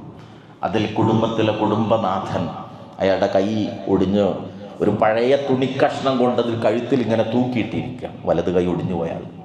അയാളുടെ മുന്നിലിരിക്കുന്ന ഭാര്യ ഏതോ ഒരു ഹോട്ടലിൽ നിന്ന് കിട്ടിയ ഭക്ഷണം ഒരു പഴയ സ്റ്റീൽ പ്ലേറ്റിൽ ആ ഭക്ഷണം എടുത്ത് സ്വന്തം കൈ കൊണ്ട് കുഴച്ച് ഉരുളയാക്കിയിട്ട് ഈ വലത് കൈ ഒടിഞ്ഞുപോയ ഭർത്താവിൻ്റെ വായിൽ ഇങ്ങനെ വെച്ചു കൊടുക്കുക. നട്ടുച്ച നേരത്ത് ആ പൊരുവയിലെത്തിരുന്നിട്ട് ഞാൻ ആ രംഗം കുറച്ചു നേരം നോക്കിയിരുന്നു. കോടികൾ കൊണ്ട് നിർമ്മിച്ച ഒരു വീട്ടിലെ ഡൈനിങ് ടേബിളിൽ ചിലപ്പോൾ ഇത്ര സുന്ദരമായ ഒരു രംഗം നമ്മൾ കാണൂല. സമ്പത്തല്ല, പിന്നെ സ്നേഹിക്കാൻ സാധിക്കുന്ന ഹൃദയമാണ് ദാമ്പത്യ ജീവിതത്തിൻ്റെ വിജയം. അത് അള്ളാഹ് ഉണ്ടാക്കിയ സംവിധാനമാണ്. ഹൃദയത്തെ കോർത്തിണക്കിയത്. പണ്ട് കണ്ടിട്ടില്ലാത്ത അറിഞ്ഞില്ലാത്ത രണ്ടുപേര് ഒന്നായാൽ പിന്നെ പിരിയാൻ കഴിയാത്ത ബന്ധമായി അത് മാറുകയാണ്. വജഅല ബൈനക്കും മവദ്ദതൻ വറഹ്മ, സ്നേഹവും കാരുണ്യവും അള്ളാഹു നിങ്ങൾക്കിടയിൽ ഉണ്ടാക്കി. അതെന്തിനു വെച്ച സംവിധാനമാണ് കുടുംബം എന്ന് പറയുന്നത്? സമാധാനം ഉണ്ടാകാൻ, പ്രത്യുൽപാദനത്തിലൂടെ തലമുറ നിലകൊള്ളാൻ, ജീവിതത്തിൻ്റെ വിശുദ്ധി കാത്തു സൂക്ഷിച്ച് മുന്നോട്ട് നീങ്ങാൻ. അവിടെ ധർമ്മബോധമുള്ള ഒരു തലമുറ ഉണ്ടാകണം. അതുകൊണ്ട് ലിബറലിസം അല്ല, എന്ത് ഇസത്തിന്റെ പേര് പറഞ്ഞാലും ഈ വ്യവസ്ഥയെ തകർക്കാൻ ആര് ശ്രമിച്ചാലും അവർ തകർക്കാൻ ശ്രമിക്കുന്നത് ലോകത്തിന്റെ സമാധാനമാണ്, നാടിന്റെ സമാധാനമാണ്. നമ്മുടെ മക്കളെ നമുക്കത് പഠിപ്പിച്ചു കൊടുക്കാൻ കഴിയണം. എവിടെ അസമാധാനമുണ്ടോ അതിന് കാരണം അള്ളാഹുവിൻ്റെ ദീനിനെ മനുഷ്യൻ നശിപ്പിക്കാൻ, തകർക്കാൻ ശ്രമിച്ചു എന്നതാണ് കാരണം. അതുകൊണ്ട് കുടുംബത്തിൻ്റെ സമാധാനം എന്ന് പറയുന്നതും പരിശുദ്ധ ദീൻ നടപ്പാക്കുന്നിടത്താണ്. സമാധാനത്തിൻ്റെ മൂന്നാമത്തെ തലം എന്നത് നമുക്കറിയാം സമൂഹമാണ്. സമൂഹം രൂപപ്പെടുന്നത് വ്യക്തികളിലൂടെ, കുടുംബങ്ങളിലൂടെയാണ്. അതുകൊണ്ട് തന്നെ ഇത് പരസ്പര ബന്ധിതമായ കാര്യമാണ്. ആ സാമൂഹിക ജീവിതത്തിൽ മനുഷ്യന് സമാധാനം നേടാൻ സാധിക്കുന്ന മുഴുവൻ വ്യവസ്ഥകളും വളരെ ക്രിയാത്മകമായി റബ്ബ് പരിശുദ്ധ ദീനിലൂടെ മനുഷ്യന്റെ മുമ്പിൽ പഠിപ്പിച്ചു. നമ്മുടെ വീട് നമ്മുടേത് മാത്രമായി ഒരു മതിലിൻ്റെ ഉള്ളിൽ കഴിയേണ്ടുന്ന ഒന്നല്ല. അതിനപ്പുറത്ത് മനുഷ്യർ ജീവിക്കുന്നുണ്ട്. അതുകൊണ്ട് അയൽപക്കം ഏറ്റവും പ്രധാനമാണ്. വീടിൻ്റെ തൊട്ടപ്പുറത്ത് ജീവിക്കുന്നവർ, അവരെ അറിയൽ, മനസ്സിലാക്കൽ, അവരുടെ പട്ടിണിയും വേദനയും അറിയൽ. പണ്ട് വലിയൊരു പറമ്പും അതിൽ ചെറിയൊരു വീടും, ഇന്ന് ചെറിയൊരു പറമ്പും അതിൽ വലിയൊരു വീടാണ്. അതിനേക്കാൾ ഉയരത്തിലൊരു മതിലും പണിതാൽ അതിനപ്പുറത്തുള്ള ലോകം പിന്നെ നമുക്ക് അന്യമായി കഴിയുകയാണ്. ഇസ്ലാമിനെ സംബന്ധിച്ചിടത്തോളം 4-ാമത്തെ അധ്യായം സൂറത്തുൻ നിസാ 36-ാമത്തെ വചനത്തിലൂടെ അല്ലാഹു പഠിപ്പിച്ചു, വഅബ്ദുല്ലാഹ വലാ തുശ്രികൂ ബിഹി ശൈഅ വബിൽ വാലിദൈനി ഇഹ്സാന വബിദിൽ ഖുർബാ വൽ യതാമ വൽ മസാകിൻ വൽ ജാരി ദിൽ ഖുർബാ വൽ ജാരിൽ ജുനുബ് വസ്സാഹിബി ബിൽ ജംബ് വബിനിസ് സബീൽ വമാ മലകത് ഐമാനുക്കും. വളരെ വിശാലമായ ഒരു ആശയം. ദീനിന്റെ ഏറ്റവും അടിസ്ഥാനം അള്ളാഹുവിനെ ആരാധിക്കുക, അവരിൽ യാതൊന്നിനെയും പങ്കു ചേർക്കരുത്. പിന്നെ സാമൂഹിക ജീവിതത്തിലെ ഏറ്റവും പ്രധാനപ്പെട്ട ഒരു തലം അള്ളാഹുവോടെ പഠിപ്പിക്കുന്നത് ഏതാണ്? മാതാപിതാക്കൾക്ക് നന്മ ചെയ്യലാണ്. അതുപോലെ തന്നെ തുടർന്ന് ബന്ധുവാകട്ടെ, ബന്ധുവല്ലാത്തതാകട്ടെ, അയൽപക്ക ബന്ധം. മനുഷ്യന്റെ സാമൂഹിക ജീവിതത്തിലെ സമാധാനത്തിൻ്റെ ഒരു പ്രധാന തലം അതാണ്. അതുകൊണ്ടാണല്ലോ റസൂലുള്ളാഹി സ്വല്ലല്ലാഹു അലൈഹി വസല്ലം പഠിപ്പിച്ചത്, അൽ മുസ്ലിമു മൻ സലിമൽ മുസ്ലിമൂന മിൻ ലിസാനിഹി വയദിഹി. ഏതൊരാളുടെ നാവിൽ നിന്നും കയ്യിൽ നിന്നും മറ്റുള്ളവർ സുരക്ഷിതരാകുന്നുവോ അവനാണ് മുസ്ലിം. നമ്മുടെ അയൽവാസി നമ്മുടെ ഉപദ്രവത്തിൽ നിന്ന് സുരക്ഷിതരാകണം. നമ്മുടെ ബാത്റൂമിലെ ടോയ്ലറ്റിലെ വെള്ളം അവൻ്റെ മുറ്റത്തേക്ക് ഒഴുകുന്ന അവസ്ഥ ഉണ്ടാകാൻ പാടില്ല. നമ്മുടെ വീട്ടിലെ ഒച്ചയും ബഹളവും അവൻ്റെ ഉറക്കം നഷ്ടപ്പെടുത്തുന്ന അവസ്ഥയിലാകാൻ പാടില്ല. അയൽക്കാരനോടുള്ള ബന്ധത്തെക്കുറിച്ച് പഠിപ്പിച്ചുകൊണ്ട് റസൂലുള്ളാഹി സ്വല്ലല്ലാഹു അലൈഹി വസല്ലം പറഞ്ഞു, മാസാല ജിബ്രീലു യൂസീനി ബിൽ ജാർ ഹത്താ വനന്തു അന്നഹു സയുവരിസുഹു. ജിബ്രീൽ അലൈഹിസ്സലാം വന്നിട്ട് അയൽക്കാരനോടുള്ള കടപ്പാടുകളെ കുറിച്ച് എനിക്ക് പഠിപ്പിച്ചു തന്നപ്പോൾ, ഒരാൾ മരിച്ചാൽ അയാളുടെ സ്വത്തിൽ അയൽവാസിക്ക് അനന്തരാവകാശം ഉണ്ടാകുമോ എന്ന് ഞാൻ സംശയിച്ചു പോയി. മരിച്ചാൽ സ്വത്തവകാശം ഉണ്ടാകുമെന്ന് സംശയിച്ചു പോകത്തക്ക വിധത്തിലുള്ള ബാധ്യതയാണ് അയൽക്കാരനോടുള്ളത് എന്ന് ജിബ്രീൽ അലൈഹിസ്സലാം വന്ന് എന്നെ വിഷയം പഠിപ്പിച്ചപ്പോൾ ഞാൻ സംശയിച്ചു പോയി എന്നുള്ളതാണ്. അത്ര മഹത്തരം. ലാ യംനഉ ജാറുൻ ജാറഹു വലൗ അൻ യഗ്റുസ ഖശബതൻ ഫീ ജിദാരി. തൻ്റെ മതിലിൽ ഒരു മരത്തടി ചാരി വെക്കുന്ന കാര്യത്തിലാണെങ്കിൽ പോലും അവനെ തടയരുത്. നിനക്ക് എന്തു പ്രശ്നം ഉണ്ടായാലും ഓടി വരാനുള്ളവനാണ് അവൻ. അതുകൊണ്ട് അവൻ്റെ പട്ടിണി നിന്റെ പട്ടിണിയായി നിനക്ക് അനുഭവപ്പെടണം. അവൻ്റെ മക്കളുടെ വിദ്യാഭ്യാസ കാര്യത്തിൽ സാമ്പത്തിക പ്രതിസന്ധി നേരിടുന്നുണ്ടെങ്കിൽ പരിഹരിക്കുന്നിടത്ത് നീ മുന്നിലുണ്ടാകണം. നന്മകൾ പരസ്പരം കൈമാറ്റം ചെയ്യാൻ, പ്രയാസങ്ങൾ ഇല്ലായ്മ ചെയ്യാൻ അയൽപക്കം എന്ന ബന്ധം അതേറ്റവും ശ്രദ്ധിക്കേണ്ടുന്ന ഒരു തലമാണ്. കാരണം സാമൂഹിക ജീവിതത്തിലെ സമാധാനം എന്നുള്ളത് അയൽപക്കവുമായി ബന്ധപ്പെട്ടതാണ്. അതുപോലെ തന്നെ ആ ആയത്തിൽ അല്ലാഹു എടുത്തു പറഞ്ഞാണ് പ്രത്യേകിച്ച് മാതാപിതാക്കളുടെ വിഷയം. ഞാനിന്ന് പ്രത്യേകം പറയേണ്ടുന്ന ആവശ്യമല്ല. പണ്ടൊക്കെ നമുക്കറിയാം 1980കളുടെ തുടക്കത്തിൽ ഞാൻ ഓർക്കുന്നു, ഇപ്പോഴും പുളിക്കലങ്ങാടിയിലൊക്കെ വന്ന് പ്രസംഗിക്കുമ്പോൾ അന്ന് നമ്മൾ വലിയ എടുത്തു പറയാനുള്ളൊരു കാര്യം കണ്ടില്ലേ, പടിഞ്ഞാറൻ സംസ്കാരം. എന്താ? വൃദ്ധരായ ആളുകളെ വൃദ്ധസദനങ്ങൾ ഉണ്ടാക്കിയിട്ട് അതിലേക്ക് പറഞ്ഞയക്കുക. അവനാനെ പോറ്റി വളർത്തിയ ഉമ്മയും ഉപ്പയെയും ഒക്കെ മാസത്തിൽ ഫീസ് കൊടുത്തിട്ട് പ്രത്യേക താമസ സ്ഥലത്തേക്ക് അയക്കുക. 80കളിൽ നമ്മൾ അങ്ങനെ പറഞ്ഞു, അമേരിക്കയെ നോക്കിയിട്ട്, ഇംഗ്ലണ്ടിൽ നോക്കിയിട്ട്. 90കളിൽ നമ്മൾ ബോംബെ നോക്കിയിട്ട് പറഞ്ഞു നമ്മുടെ രാജ്യത്തെത്തി. 2000ൻ്റെ തുടക്കമായപ്പോഴേക്ക് കേരളത്തിലും എത്തി. ഇന്ന് 200-ലേറെയാണ് ഗവൺമെൻറ്റിൻ്റെ സഹായത്തോടു കൂടി പ്രവർത്തിച്ചുകൊണ്ടിരിക്കുന്ന വൃദ്ധസദനങ്ങളുടെ എണ്ണം കേരളത്തിൽ. നഊദുബില്ല. എന്താ കാരണം? വാർദ്ധക്യം ഇന്നൊരു പ്രശ്നമായി മാറുകയാണ്. പോറ്റി വളർത്തിയ ഉമ്മയും ഉപ്പയും മക്കൾ വലുതാകുമ്പോൾ അവർക്കൊരു ഭാരമായി തീരുകയാണ്. അതുകൊണ്ട് തന്നെ വൃദ്ധരുടെ മനസ്സുകൾ നെരിപ്പോടുകളായി മാറുന്നു. മനസ്സിന്റെ സമാധാനം നഷ്ടപ്പെട്ടു പോകും. ആ സമാധാനം ആർക്കാ തിരിച്ചു കൊടുക്കാൻ കഴിയുക? പണ്ടത്തെ പോലെ അധ്വാനിക്കാൻ കഴിയാത്ത, പണ്ടത്തെ പോലെ നടക്കാൻ കഴിയാത്ത, മുട്ടുവേദന, കാലുവേദന, ശരീരവേദന വന്നു തുടങ്ങുന്ന പ്രായത്തിൽ എത്തിക്കഴിഞ്ഞാൽ മനുഷ്യൻ ആവശ്യം എന്താ? സമാധാനം കിട്ടണത്. എവിടുന്നാ കിട്ടേണ്ടത്? അത് ഈ പോറ്റി വളർത്തിയ മക്കളിലൂടെയാ കിട്ടേണ്ടത്. അതുകൊണ്ടാണ് അല്ലാഹു പറഞ്ഞത്, സൂറത്തു ഇസ്രായിൽ പ്രത്യേകിച്ച് കൽപ്പിച്ചത്, വഖലാ റബ്ബുക അല്ലാ തഅ്ബുദൂ ഇല്ലാ ഇയ്യാഹു വബിൽ വാലിദൈനി ഇഹ്സാന ഇമ്മാ യബ്ലുഗന്ന ഇൻദകൽ കിബറ അഹദുഹുമാ ഔ കിലാഹുമാ ഫലാ തഖുൽ ലഹുമാ ഉഫ്ഫിൻ വലാ തൻഹർഹുമാ വഖുൽ ലഹുമാ ഖൗലൻ കരീമാ വഖ്ഫിദ് ലഹുമാ ജനാഹൽ ദുല്ലി മിനർ റഹ്മ വഖുർ റബ്ബിർഹംഹുമാ കമാ റബ്ബയാനി സഗീറ. അർത്ഥം ഞാൻ വിശദീകരിക്കേണ്ടതില്ലല്ലോ, വളരെ സുപരിചിതമാണ്. അള്ളാഹു കൽപ്പിച്ചു, വിധിച്ചു എന്ന് അവനെ അല്ലാതെ ആരാധിക്കരുത്, ഒന്നിനെയും അവനിൽ പങ്കു ചേർക്കരുത്, തൗഹീദ്. അത് പറഞ്ഞ ശേഷം തൊട്ടടുത്ത വാക്കുകളിലൂടെ അള്ളാഹു കൽപ്പിക്കുന്നത് മാതാപിതാക്കൾക്ക് നന്മ ചെയ്യാൻ. അവരിൽ ഒരാളോ രണ്ടുപേരുമോ വാർദ്ധക്യത്തിൽ നിന്റെ അടുക്കലാകുമ്പോൾ എന്ന വാക്ക് പോലും പറയരുത്. ഏറ്റവും മാന്യമായ വാക്കായിരിക്കണം ഉപയോഗിക്കേണ്ടത്. വിനയത്തിന്റെ ചിറക് കാരുണ്യപൂർവ്വം നീ അവർക്ക് വേണ്ടി താഴ്ത്തിക്കൊടുക്കണം. ഉമ്മയും ഉപ്പയും സങ്കടപ്പെടുന്ന, പ്രയാസപ്പെടുന്നൊരു വീട്, അള്ളാഹുവിൻ്റെ കാരുണ്യം ആ വീടിനുണ്ടാകില്ല. റബ്ബിൽ നിന്നുള്ള ബർക്കത്ത് ആ മക്കൾക്ക് കിട്ടൂല. അതുകൊണ്ട് പ്രിയപ്പെട്ട യുവ സമൂഹമേ, ഈ കാര്യം പ്രത്യേകം ശ്രദ്ധിക്കുക. ഉമ്മ തൃപ്തിപ്പെടുക, ഉപ്പ തൃപ്തിപ്പെടുക. അള്ളാഹിന്റെ തൃപ്തി മാതാപിതാക്കളുടെ തൃപ്തിയിലാണ്. അള്ളാഹിന്റെ കോപം മാതാപിതാക്കളുടെ കോപത്തിലാണ്. ജീവിതത്തിൽ എത്ര ഉന്നതിയിൽ നമ്മൾ എത്തിയാലും ശരി, മറന്നുപോകരുത്.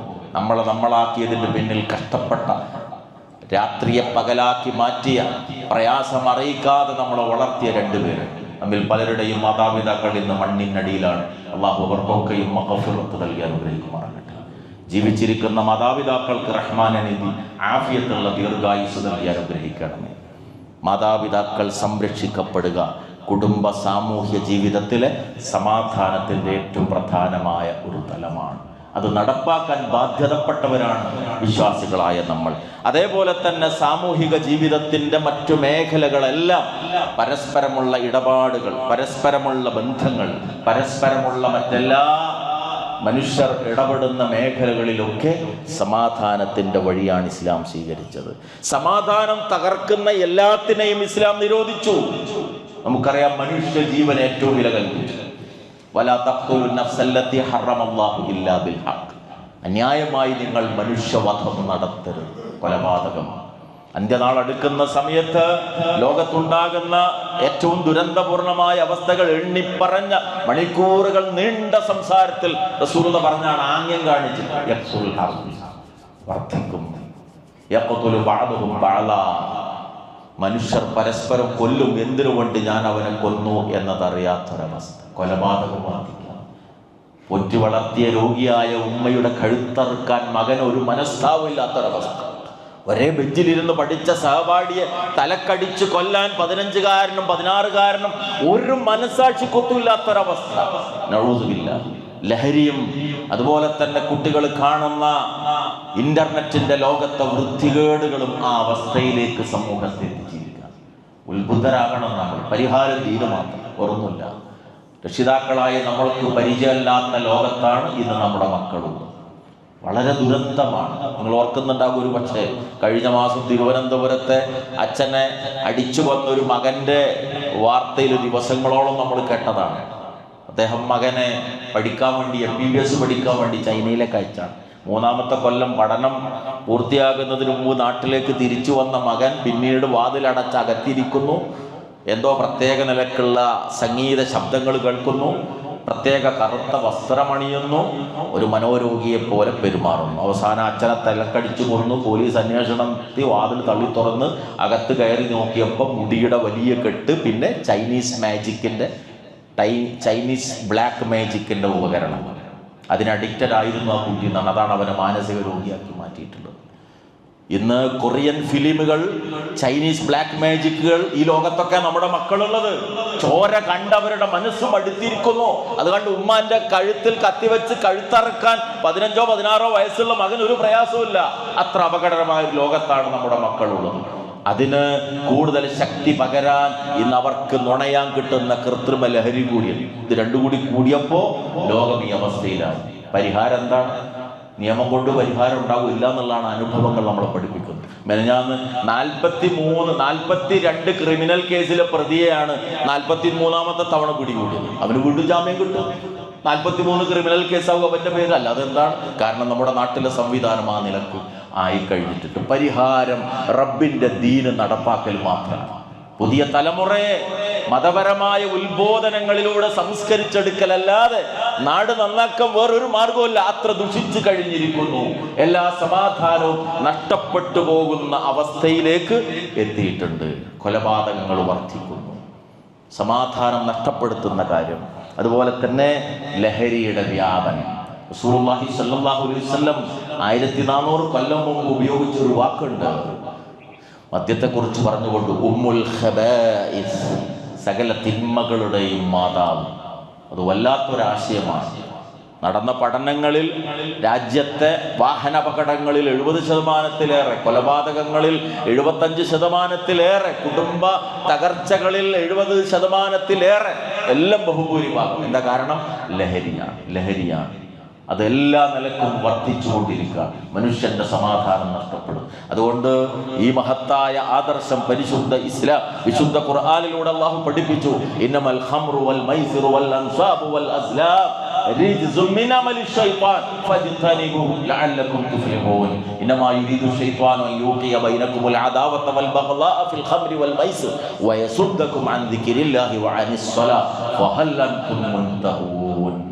കുടിച്ചുകൊണ്ടിരുന്ന, കുടിക്കുക മാത്രമല്ല, മരിച്ചാൽ മുന്തിരി വള്ളിയുടെ താഴെ മറവ് ചെയ്യണം എന്ന് കവിത എഴുതി വെക്കുക വരെ ചെയ്തിരുന്ന ഒരു ജനതയിൽ ഒരൊറ്റ ആയത്ത് അല്ലാഹു ഇറക്കുകയാണെന്ന് പഠിപ്പിച്ചു. ഒന്ന് ഖംർ. എന്താണ് ആ വാക്ക് തന്നെ സൂചിപ്പിക്കുന്നത്? മനുഷ്യന്റെ ബുദ്ധിയുടെ സമനിലയെ തെറ്റിക്കുന്നത്. മഖമറൽ അഖൽ, ബുദ്ധിയുടെ തുലനാവസ്ഥയെ നഷ്ടപ്പെടുത്തുന്നത്. അതുപോലെ തന്നെ മൈസിർ, യുസ്റിൽ, എളുപ്പത്തിൽ പണമുണ്ടാക്കുന്നത് എന്നതിൽ നിന്നാണ് മൈസിർ എന്ന വാക്ക് രൂപപ്പെട്ടത്. എളുപ്പം പണം ഉണ്ടാക്കുന്നത്, ചൂതാട്ടം, പ്രശ്നം വെക്കാൻ ഉപയോഗിക്കുന്ന അമ്പ്, പ്രതിഷ്ഠ, ഇതൊക്കെ പൈശാചിക കാര്യങ്ങളിൽപ്പെട്ടതാണ്. നിങ്ങളെ അള്ളാഹുവിനെ കുറിച്ചുള്ള ഓർമ്മയിൽ നിന്നും അതുപോലെ നമസ്കാരത്തിൽ നിന്നും തടയാനും നിങ്ങൾക്കിടയിൽ ശത്രുതയും വിദ്വേഷവും ഉണ്ടാക്കാനാണ് പിശാച് ശ്രമിക്കുന്നത് ഈ കാര്യങ്ങളിലൂടെ. അതുകൊണ്ട് വിരമിക്കുന്നില്ലേ, ഒഴിവാക്കുന്നില്ലേ നിങ്ങൾ എന്ന റബ്ബിന്റെ ചോദ്യം. ഈ കാര്യം ഇന്നും ഏറ്റവും പ്രസക്തമായി നിലനിൽക്കുന്ന കാര്യമാണ്. ഇസ്ലാം നിരോധിച്ച ഓരോന്നും നിരോധിക്കപ്പെടേണ്ടതാണ്. അവ നിലനിന്നാൽ സമൂഹത്തിന്റെ സമാധാനം നഷ്ടപ്പെടും. സാമ്പത്തിക രംഗം ആലോചിച്ചു. ഞാൻ അവസാനിപ്പിക്കുകയാണ്. സമ്പത്ത് റബ്ബ് നൽകിയ അനുഗ്രഹമാണ്.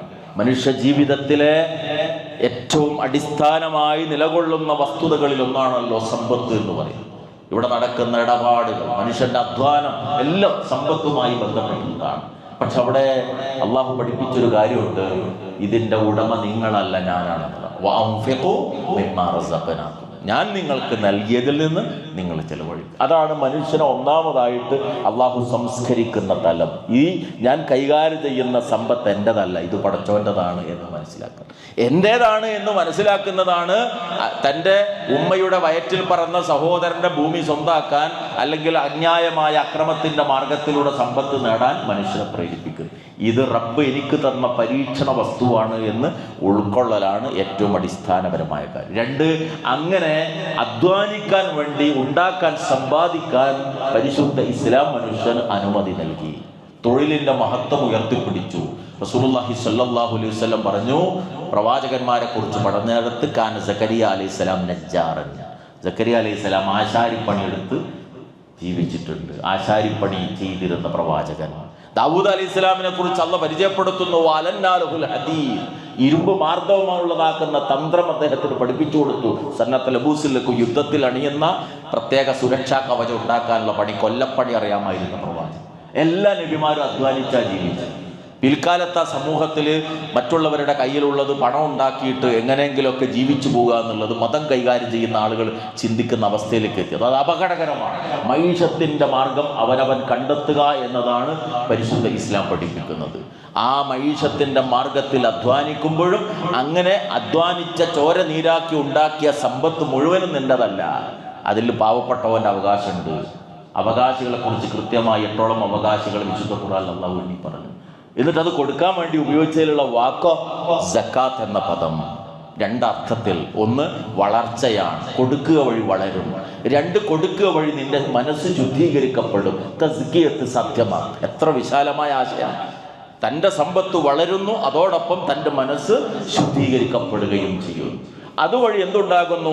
സാമ്പത്തികമായ പ്രതിസന്ധി മൂലം സമൂഹത്തിലുണ്ടാകുന്ന എല്ലാ അസമാധാനവും ഇല്ലാതായി മാറും, പട്ടിണി മാറും, പ്രശ്നങ്ങളൊക്കെ അവസാനിപ്പിക്കപ്പെടും, സുഭിക്ഷത കൈവരും.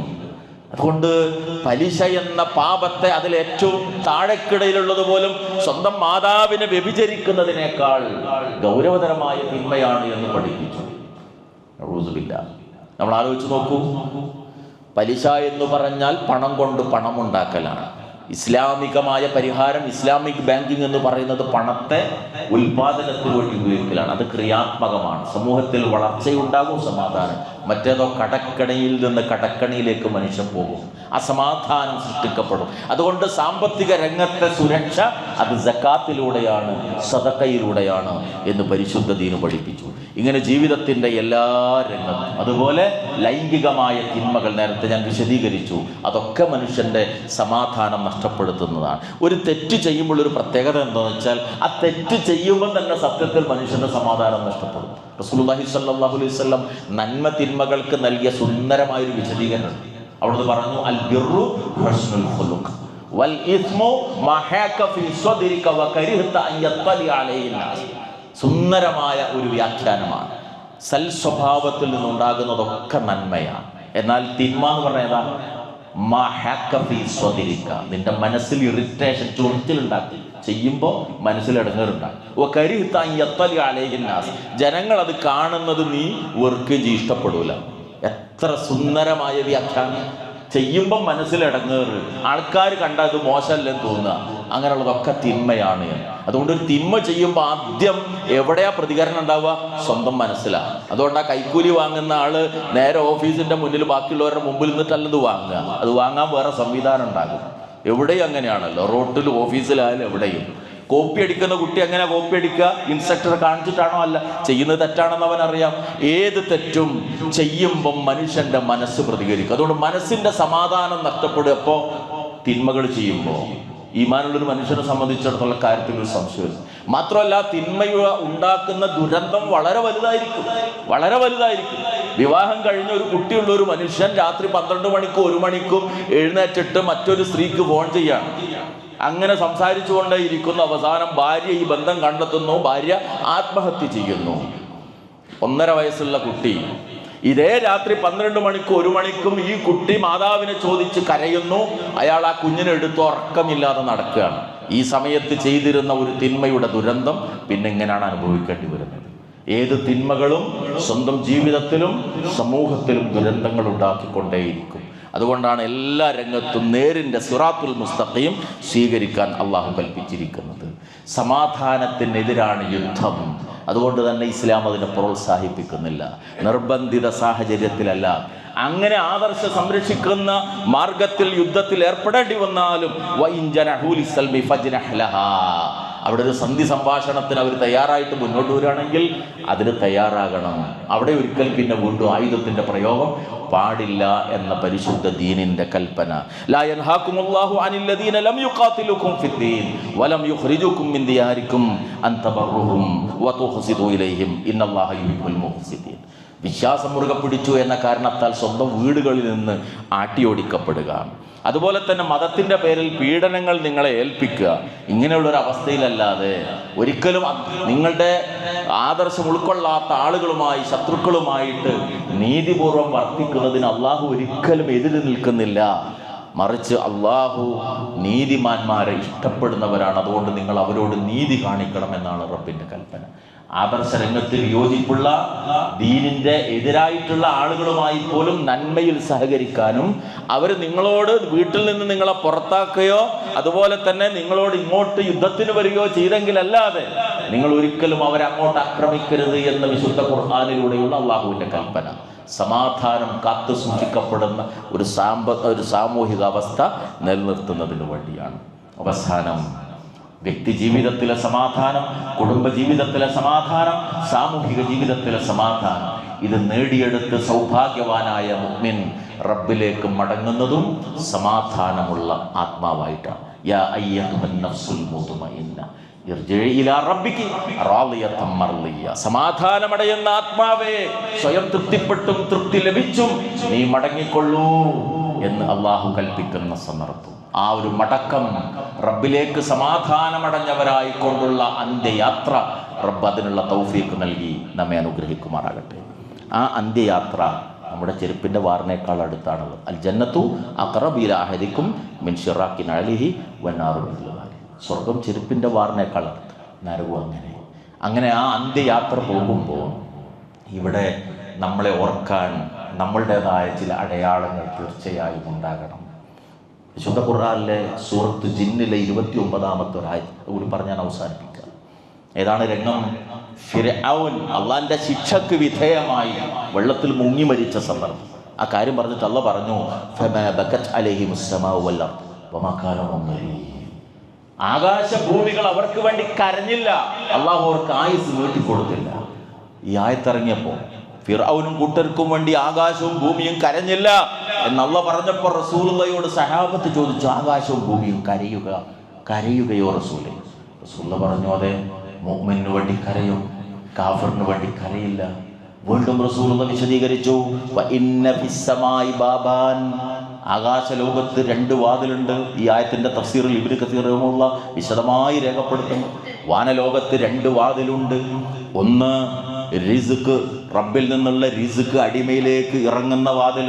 2 അടിമയുടെ ഇബാദത്തും ദിക്റുകളും റബ്ബിലേക്ക് ഉയരുന്ന വാതിൽ. മുഅ്മിൻ മരിക്കുമ്പോൾ ഈ 2 വാതിലും അടക്കപ്പെടും. അപ്പോൾ ആകാശവും ഭൂമിയും കരയും. ഈ ആയത്ത് വിശദീകരിച്ചിട്ട് റഈസുൽ മുഫസ്സിരീൻ ഇബ്നു അബ്ബാസ് റളിയല്ലാഹു അൻഹു പറയുന്നുണ്ട്, എന്ത്? 40 ദിനങ്ങളോളം മുഅ്മിന്റെ മരണത്തെ തുടർന്ന് ഭൂമി കരയും. സുബ്ഹാനല്ലാഹ്. പുളിക്കൽ പ്രദേശത്ത് നന്മ വിതച്ചൊരു മനുഷ്യൻ, അയാൾ ദീനിനു വേണ്ടി നടന്ന വഴികളാണത്. ആ വഴികളിൽ നാളെ ആ നടത്തല്ല, അയാളുടെ സാന്നിധ്യം ഇവിടെ ഇല്ല. ഇബ്നു അബ്ബാസ് റളിയല്ലാഹു അൻഹു ഒന്നുകൂടി രേഖപ്പെടുത്തുന്നുണ്ട്, ഹത്താ മുസല്ല, അവന്റെ മുസല്ല വരെ കരയുന്നു. കാരണം ഇന്നലെ വരെ സുജൂദ് അവിടെ നടന്നിരുന്നു. ആ മുഅ്മിന്റെ സുജൂദ് കിട്ടിയ സ്ഥലമാണത്. വീട്ടിൽ അയാളുടെ ഒരു മുസല്ലയുണ്ട്, എഴുന്നേറ്റ് തഹജ്ജുദ് നമസ്കരിച്ച മുസല്ല. മയ്യത്തെടുത്ത് അന്ന് മുതൽ അത് അവിടെ മടക്കി വെക്കപ്പെടുകയാണ്. വീട്ടിലൊരു ഖുർആൻ ഉണ്ട്, അയാൾ നിരന്തരം ഓതിക്കൊണ്ടിരുന്ന ഖുർആൻ മയ്യത്തെടുത്ത ദിവസം മുതൽ അത് അവിടെ അടഞ്ഞു കിടക്കുകയാണ്. അതുകൊണ്ട് അവയൊക്കെയും കരയും. ഹത്താ മുസല്ല, അവന്റെ മുസല്ല വരെ മുഅ്മിന്റെ മരണത്തെ തുടർന്ന് കരയും. എല്ലാ നന്മയും മുറിഞ്ഞു പോകാനുള്ള അയാളുടെ യാത്രയോടുകൂടി. അതുകൊണ്ട് ആകാശവും ഭൂമിയും കരയും. സൂറത്തു ജിന്നിലെ 29-ാമത്തെ ആയത്തിന്റെ തഫ്സീറിൽ റസൂലുള്ളാഹി സ്വല്ലല്ലാഹു അലൈഹി വസല്ലം പഠിപ്പിച്ചെന്ന യാഥാർത്ഥ്യം, നഫ്സും മുത്മഇന്നയായി സമാധാനമടയുന്ന ഒരു ആത്മാവായി ഈ ലോകത്ത് നിന്ന് വിട പറയുമ്പോൾ നമുക്ക് വേണ്ടി കരയുന്ന ആകാശവും ഭൂമിയുള്ള ഒരു സൗഭാഗ്യത്തിന്റെ ഉടമയാകാനുള്ള പരിശ്രമം, അതാണ് നമ്മിൽ നിന്നുണ്ടാകേണ്ടത്. അല്ലാതെ ഒരുപാട് ആളുകളുടെ മനസ്സിൽ വേദനിക്കുന്ന ഓർമ്മകൾ, നമ്മൾ നടത്തിയ തിന്മകൾ, നമ്മൾ ചെയ്ത അക്രമം, നമ്മൾ പറഞ്ഞ വാക്കുകൾ, വിഷമിപ്പിച്ച ഒരുപാട് കാര്യങ്ങൾ, ഇതിൻ്റെ ഓർമ്മകളല്ല, നന്മയുടെ ഓർമ്മകൾ ബാക്കിയാക്കിയുള്ള നഫ്സും മുത്മഇന്നയായ സമാധാനമടയുന്ന ആത്മാവായുള്ളൊരു യാത്ര. നമ്മൾ ചെയ്ത സൽക്കർമ്മങ്ങളുടെ അനന്തര ഫലങ്ങൾ ഖബറിലേക്ക് വന്നുകൊണ്ടിരിക്കത്തക്ക വിധത്തിൽ ജാരിയായ നിത്യമായ ഒരുപാട് നന്മകൾ ഇവിടെ ചെയ്ത് ബാക്കിയാക്കിക്കൊണ്ടുള്ള സന്തോഷകരമായൊരു മടക്കം. റഹ്മാനായ റബ്ബേ, ആ സൗഭാഗ്യം നൽകി നീ ഞങ്ങൾ അനുഗ്രഹിക്കണമേ. സംഭവിച്ചുപോയ എല്ലാവിധ പാപങ്ങളും ഈ റമളാന്റെ മഹത്വം കൊണ്ട് നീ ഞങ്ങൾക്ക് വിട്ടുപുറത്ത് മാപ്പാക്കി തരണമേ റഹ്മാൻ.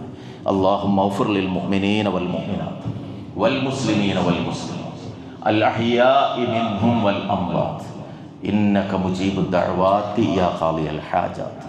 റബ്ബനാ തഖബ്ബൽ മിന്നാ ഇന്നക അൻതസ് സമീഉൽ അലീം വതുബ് അലൈനാ ഇന്നക അൻതത് തവ്വാബുർ റഹീം.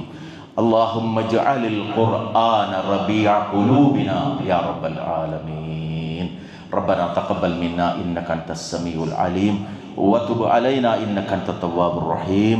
ربنا آتنا في الدنيا حسنة وفي الآخرة حسنة وقنا عذاب النار. آمين آمين آمين برحمتك يا أرحم الراحمين. وصلى الله على النبي وعلى آله وصحبه أجمعين والحمد لله رب العالمين.